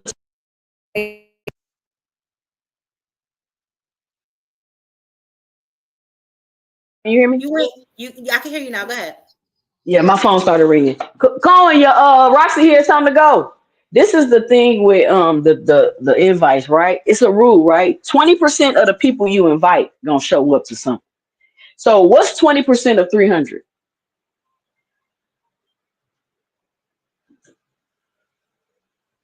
Whatever that number is, that's the number of people they should expect to attend the Turkey Out Sheik card. Can you hear me, sir?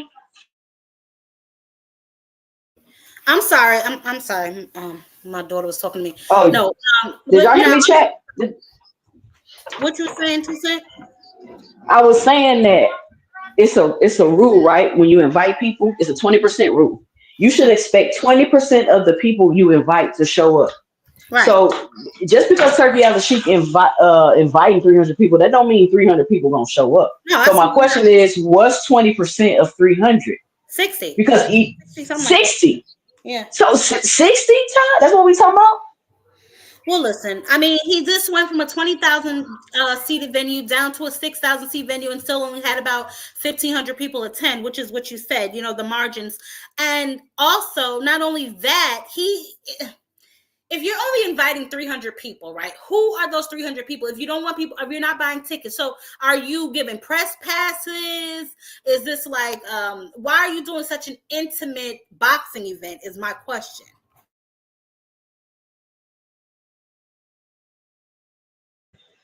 All right, see y'all later. Hold on.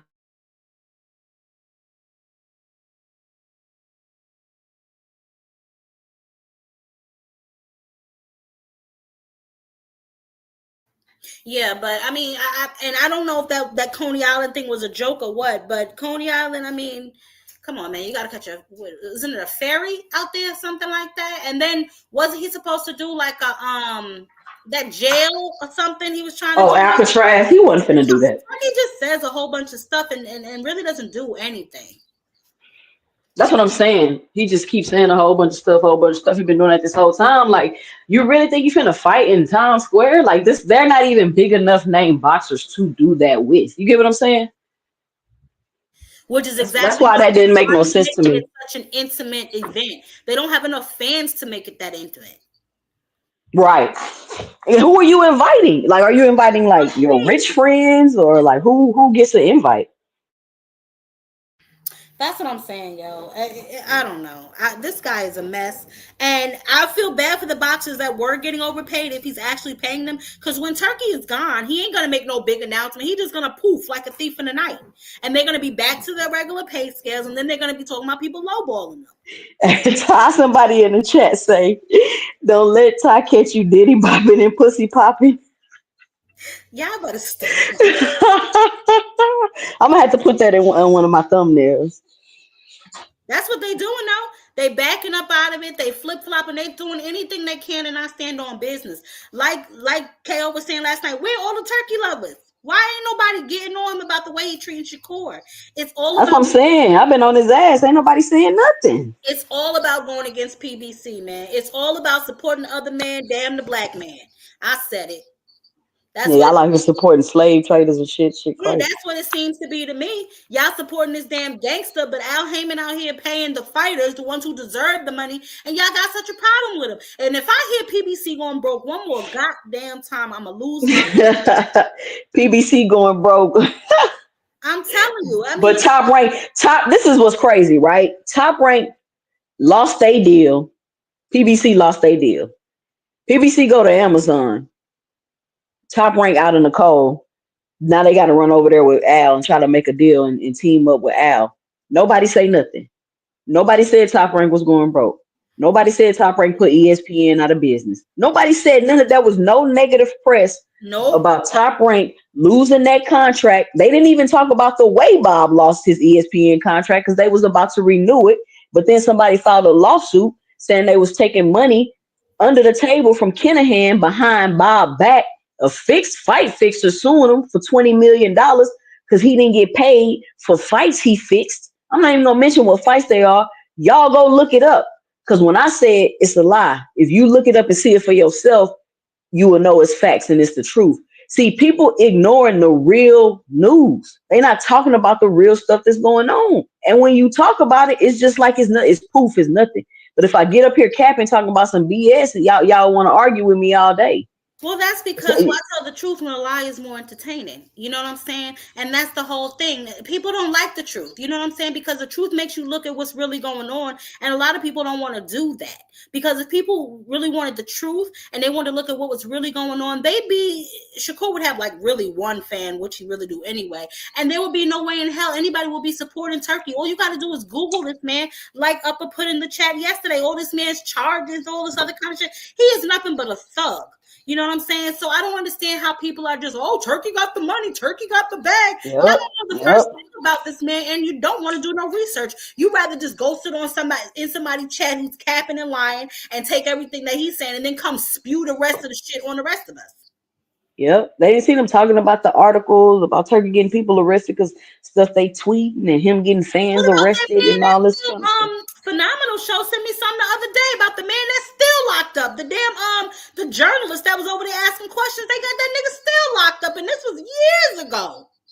And then they want to be mad at Auntie Sco because he ain't saying nothing, and he ain't like he told y'all he went over there, he was talking when he was over there, and then he came out and said he was capping, right? He was talking when he was over there, he was talking shit, and then boom, he came out, oh no, we was just capping, we made it all up. Then Sco get poisoned. And he said, hey, I ain't gonna say nothing, I'm just gonna talk when I get back to the States. He get back to the States.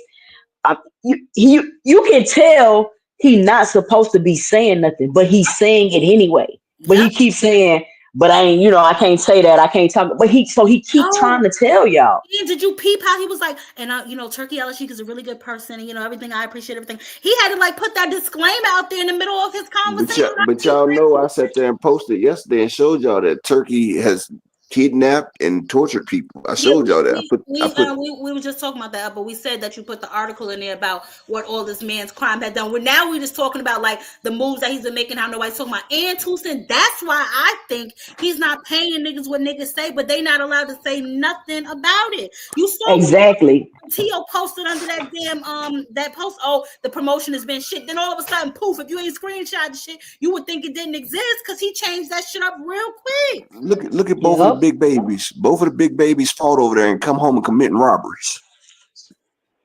And this the thing though. This is when you know it's some Last King of Scotland type shit, right? Everybody listen to how everybody talk about Turkey Al-Sheikh. I'm talking about the reporters, everybody, right? And look at everybody's energy when they're talking to Turkey Al-Sheikh. It's very strange and it's very weird. Like they not trying to say the wrong thing. Even when Turkey Al-Sheikh and Dana White was standing there announcing that TKO league and they all was facing the camera, but Turkey Al-Sheikh had his body, like he had his shoulders turned, looking dead at Dana White. Like if you say the wrong thing, I'm gonna slap the mess out of you.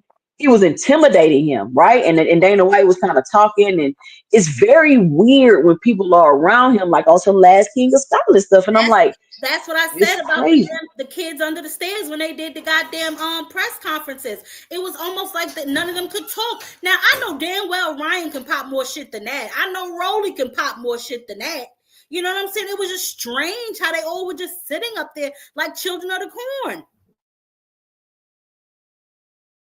Yeah, it was weird. And they wasn't in Saudi. They was in New York. So I don't know why everybody was so Ryan's like, yeah, like Ryan. Look at the press conference with Ryan against Tank and then Ryan against Devin without Turkey and then the one with Turkey. Like, it's all so weird. It's like you said, they scared to talk. They scared to be themselves. It's like, yo, I don't know what's going on. I don't know what that nigga the Taliban. Yeah. I think he said Cash said post the article in the Discord. Okay. Tell me to look at the Discord. Okay. And then that's the thing, like y'all really thought they was finna let Turkey Al-Sheikh host a boxing event for free where anybody can just come to in the middle of Times Square? That is a homeland security risk. Are y'all serious? Man, first of all, it's too many goddamn people already in Times Square, let alone crowded in one particular area. I knew that was a logistical nightmare to begin with. First of all, you would have to pull so many resources from other parts of the city, which is going to spike crime in other parts of the city. You got the goddamn tunnels, which are going to be backed up to all get out. Are you crazy? That is a nightmare. It just didn't make sense. It never made sense. They knew it didn't make sense, but they was gonna rock with it. Like, bro, y'all stop tripping, man. If it sounds too good to be true, it probably is. And Turkey Exactly. Al Sheik sounded too good to be true. Oh, he got all the money. Oh, he making the I've fights the been told fans y'all want to though. see. I've been told Oh, y'all he day this and one. that. Oh, like y'all don't realize when something a scam. Like y'all don't realize when y'all listen. It's a certain feeling you get when you about to get scammed, right? Because it's just so great. It sounds too good to be true. Like you just can't wait. Like if you start feeling like that about something, you probably about to get scammed. And that's exactly what happened. Boxing world got scammed by Turkey Al Sheik. And but they keep repeating the talking points. He put on the fights that people want to see. He No, the put hell on these great cards. He did this and he did that. Like when? Where? What fights?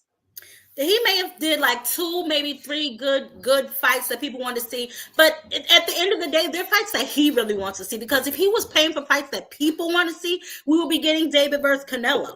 You know what I'm saying? We will be getting fights like that. Instead, he's telling who did he just tell what you call like you know where your bread is buttered, basically, like you ain't fighting him. You know what I'm saying? So he's distributing these behaviors. That mask is starting to slip, and nobody's calling him on it. Yeah, as soon as he started to start, as soon as that TKO stuff got announced, it was different. He started talking shit. He about to do this. He about to do that. Get the WBC belt off the stage. Oh It boy from was the five crazy. heartbeats. Like, yeah, today's my last day as a heartbeat. You can look for my new album. It's like, nigga, when you had a chance to do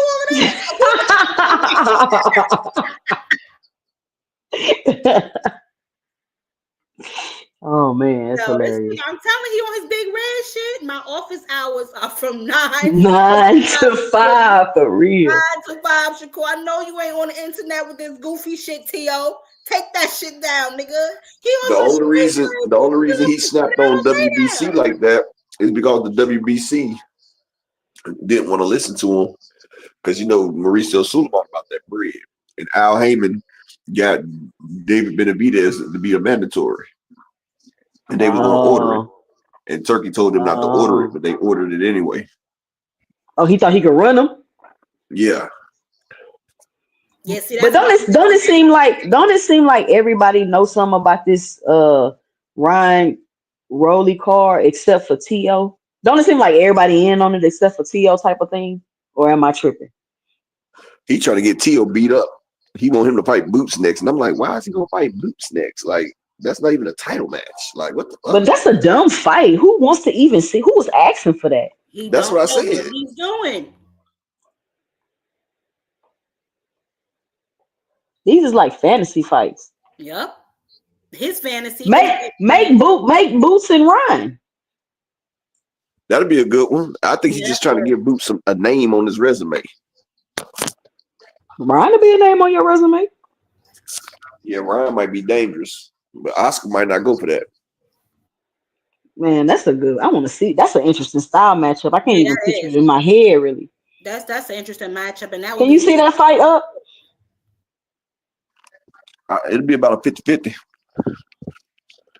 I don't know about 50-50. I now. do. I say Ryan's got faster hands and he got power. Yep, yep. yeah, And he back with Derek. Yep. Boots is a better boxer, and I don't think Boots hits hard. No, Yeah, he hit hard. Nope. But But Tank is harder than Boots. Ryan clearly got a chin. They say Tank hit harder than Boots. who said that? Brian Norman. I mean, not Brian Norman. I'm about to say we got to take him with a grain of salt. It's a couple people that said that. They said Tank hits harder than Terrence Crawford. Brian Norman said Tank hit harder than Terrence Crawford. But it was somebody that Boots and Tank have both fought. And they actually said Tank hits hard, bro.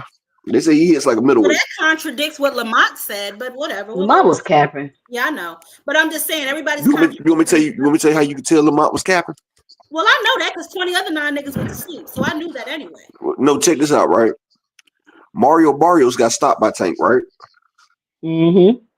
Could Keith Thurman stop him? And that's Mr. One Time, one of the biggest punches at 147. Yeah. And Keith was hitting Mario with everything. He couldn't get rid of him, could he? No. They said Tank used to knock out middleweights in sparring now. Yeah. He's so athletic. And he got them short arms so he can extend that shit real quickly. Well, for some reason, Tank accurate. is now being discredited for his power for whatever reason. So now it's weird. You know why? Because he took it easy. Because he took it easy on his homeboy. Yep. But I bet Roach go to sleep this time. He gets the raid put on him. I don't know if he'll go to sleep, but he definitely getting that ass whooped. Everybody ain't gonna lay down. You know. Oh no, he going to sleep. No, he going to sleep. His ass whooped. He's going to sleep. This time. He's gonna get his bed made and tucked in. Ooh. Let me ask y'all a question, right? This is what I don't understand. I understand he got a draw. I get it. But like, why does I don't understand, like, why are you famous? Because like, why are you doing it? Like, I don't understand, like, why was Devin Haney doing that? Why was Devin Haney doing that? Why was Devin Haney doing the interview after he lost to Ryan? Like, since when do we interview the losers? Like, Earl Spence ain't do no interview after he lost to Terrence. That's like niggas getting participation trophies. Yeah, I'm about to say that. Look at Bumlanga. Look at Bumlanga. He went on a world tour for going 12 zip. Canelo 12 zip. That's what I'm saying. Like, what? Like this participation trophy era. You as a star just for getting in the ring, I guess. As a competitor, that stuff is annoying as hell. Like, it's I don't even really want to hear what you're saying. You get what I'm saying? Like, you didn't win. Roach, I wouldn't even want to go on none of these interviews. Y'all niggas ain't interview me no other time. And that's what I was saying his interview was capped too, because it's like, yo, when Jamel Herring beat you, you didn't run around, you didn't petition the sanctioning bodies, you didn't do none of that. But because it's Tank, you feel like you deserve a win over him because he took a knee. Okay, yeah, maybe the point should have counted. Yeah, of course. However, you still got a draw. But it's not even because you knocked him down, though. It wasn't even like a controversial punch. Like, he did it on his own. And you tried to win on a technicality. I mean, I get it. I guess, listen, hey, if that's how you play it, that's how you play it. But nah, bro. You want me to tell you the funniest shit about it, though? This the funniest part, right? So shame on you. You should have known better, Tank. I wouldn't have gave that nigga no shot. I mean, you never know how people will act. Like, that was his childhood friend, so you can't say that, Ty. But he did it twice to him already. You say what? He did it to him before. Petition the sanctioned bodies. Not before this fight. He went in the amateurs. That was the amateurs, though. They grown ass men now. Okay, but he did it to you before. Okay, and Tank still stayed at that nigga house afterwards. Oh, that's ridiculous. I wouldn't. I me personally. I'm just saying, though. But this is what's funny, though. He said Tank was at his best, right? But then he contradicted himself. He talked about, I know Tank gonna come out there guns blazing next time. Well, I thought you just said he was at his best. There's nothing he could do with you. Now you say he about to come out guns blazing, so you admit that Tank didn't come at your ass full throttle. These people crazy. He just enjoying the attention He just enjoying it. And see, that's what I say. It's like motherfuckers giving out participation trophies. Like I said. Like I told you, my son, his team went 2-9 in football, and they got trophies. When he got his trophy, I said, throw that shit away. And my wife was like, why he got it? I said, I'm not teaching my son to be fucking happy being a loser. Like, and the other parents was like, he made it. Why are you making your son? I said, because my son is not fucking shit. Why is you worried about what's going with my son? Them white folks be doing that shit. And I'm like, bro, you might be happy with your kid being mediocre, but my kid is not going to be mediocre. You giving my kid a damn trophy and they went 2-9. 2-9. What is that to celebrate? Oh, I'm glad you played. Is that what the fuck? No. I told my son, throw that shit away. And I explained it to him. I explained it to my son. I said, hold on, Susan. I said, son, trophies are for winners. I say, when you are okay getting something that you didn't earn, then your morals and values in your damn moral compass will be altered. I said, don't let nobody tell you it's okay to be regular. Don't nobody tell you that it's okay not to try your best. Don't let nobody tell you that competition is not about it, but it's about being fun. No, you are competitive. You want to win. You want to destroy shit. Never be happy just being second fiddle. Fuck that. And my son threw it away after I explained it to him. So I asked him, I say, so do you want to keep that trophy right there, knowing you only won 2 games and lost 9? Or do you want to throw that shit away and damn try hard so you can come back next year? He threw that shit away. I said, but that's my boy. But see, this year right here was just a test year anyway. Because my son, last year, they went 11-0. Then we went out of state and they got busted up. You feel me? But I wanted my son to rely more on his skills so he could become a game breaker. You feel what I'm saying? So I put my son on the worst team. Where he had to damn carry their ass. So now my son will be more appreciative when he's on the team with motherfuckers that can help him. But he also know that at any given moment, he needs to be able to step up and take over. That's what my son understands that now. So when he go back to the Packers this year, the team that I played for all 8 of my years, and we won the 2 Super Bowls, my son know at any given time, I need to turn the fuck up. And if I turn up, maybe my teammates will turn up with me. Not them punk-ass white boys I played with last year. You feel me? My son going back to the nigga team. On my son's team, it was 2 black people. My son and the damn running back. That's crazy you say that. Yeah, I hear you. I'm telling you. He going back to the hood team. He going back to the motherfucking Packers. I had to tell my son to do that in sparring because it's like y'all, like you sparring people in the ring, but you ain't going hard as you can go, and then they not going hard as they can go. Like y'all need to quit bullshitting in there like y'all fighting. So I was telling my son, go in there and you go hard. They gonna step it up. Watch. They go in there, they match go your hard. energy. They gotta match your energy. Yeah, they gonna match your energy. Yeah, like go in there, like this ain't this. That's why I tell my son, you gotta be a catalyst. You gotta be a fucking catalyst. You gotta get the fire started, baby. Yeah. The fire, and I tell him, I say, the fire don't start until you light that bitch.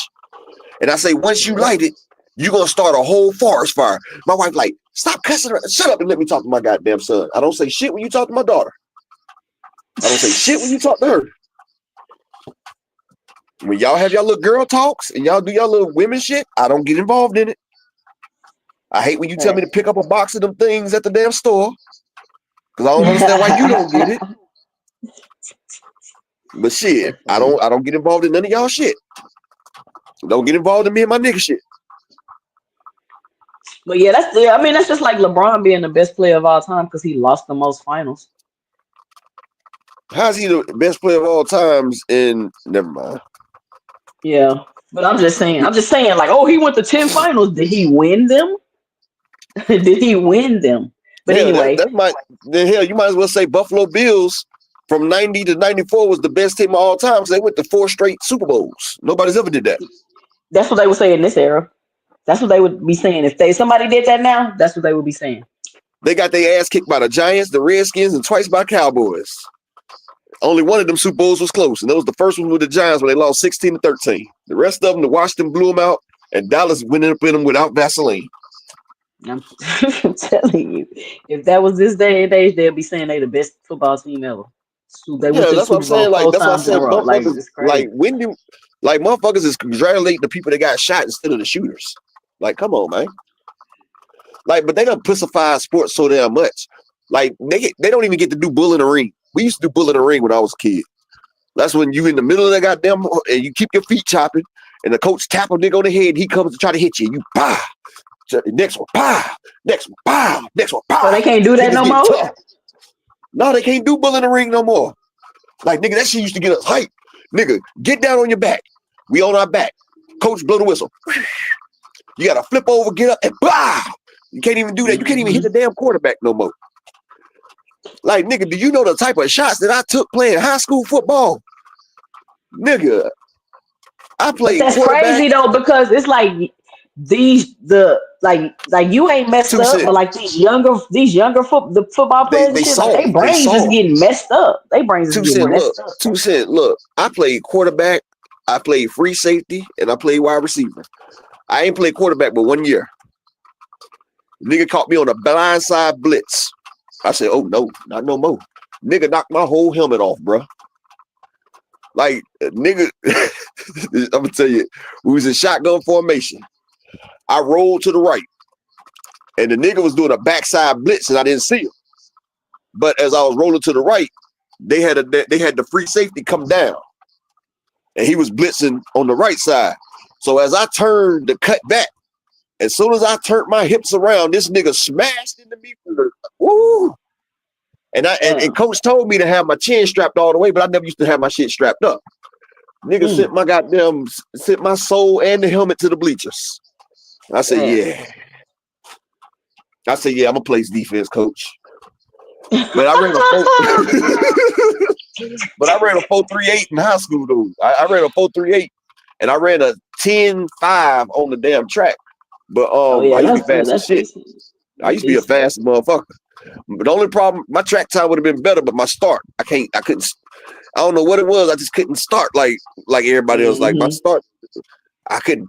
It take me a second. You feel me? But shit, nigga, I was all state my senior year as a free safety, and I come in at wide receiver. I used to do straight fly routes and deep post. I'm not catching nothing across the middle. I'm not catching shit short. Oh, you was trying to be pretty out there. You was not trying to get hit. Damn right. Shit. You was not trying to get hit. Man, I was 6'1", 155 pounds. No, I'm not trying to get hit. I'm 6'1", 155 pounds. You think I'm trying to get hit? Fuck no. And I used to hate when the damn running back get into the secondary. I used to be like, God damn.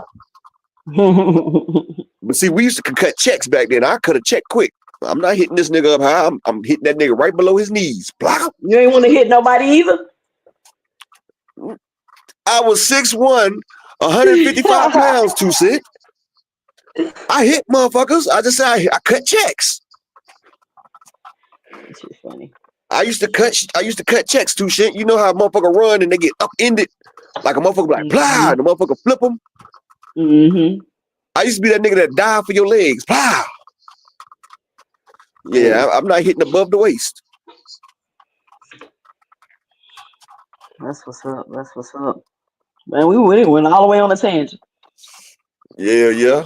But shit, it's time for me to get off anyway. Damn, it's damn near 6 o'clock. Man, I'm gonna go ahead and salute to everybody that came through. I appreciate y'all, man. Salute. Shout out to the queens right here. Y'all get y'all final statement, but I'm out, man.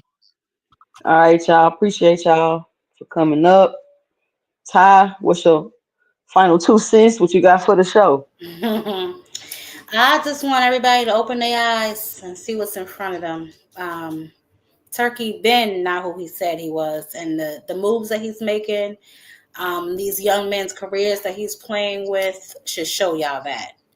We're gonna see how this thing unfolds, and hopefully, nobody gets, too caught up in this web where they can't untangle themselves via the promoter or with him. Because when you give somebody so much power over you, chances are you have nowhere to go. But hopefully, but it seems like Eddie is not even throwing his own fights. Well, he's not. Eddie's a bum, and he's an example of a spoiled rich kid with money. You know what I'm saying? I don't really think he's good at promoting anybody except maybe the couple little UK fights that he has. Outside of that, I really think Eddie's shit. I don't know why people think he is manager, promoter of the year. What the hell does he promote? You know what I mean? So I don't know, but I prefer for, Shakur and Boots and all of them to go over to PBC. But, ultimately their career is their decision, and the moves they make will reflect that. So, whatever. I'm here for it. You know what I'm saying? But that's about it. I will holler at y'all on the flip side. All right. Shout out to everybody. Thank you for coming up and let me speak up. Shout out Key with the T, and I'll holler at y'all tomorrow.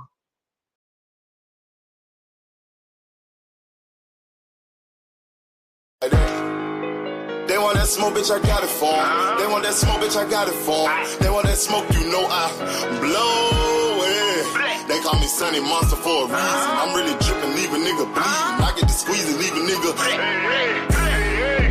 They want that smoke, bitch, I got it for 'em. They want that smoke, bitch, I got it for 'em. They want that smoke, I blow it. They call me Sunny Monster for a reason. I'm really dripping, leave a nigga bleeding. I get to squeeze and leave a nigga bleeding.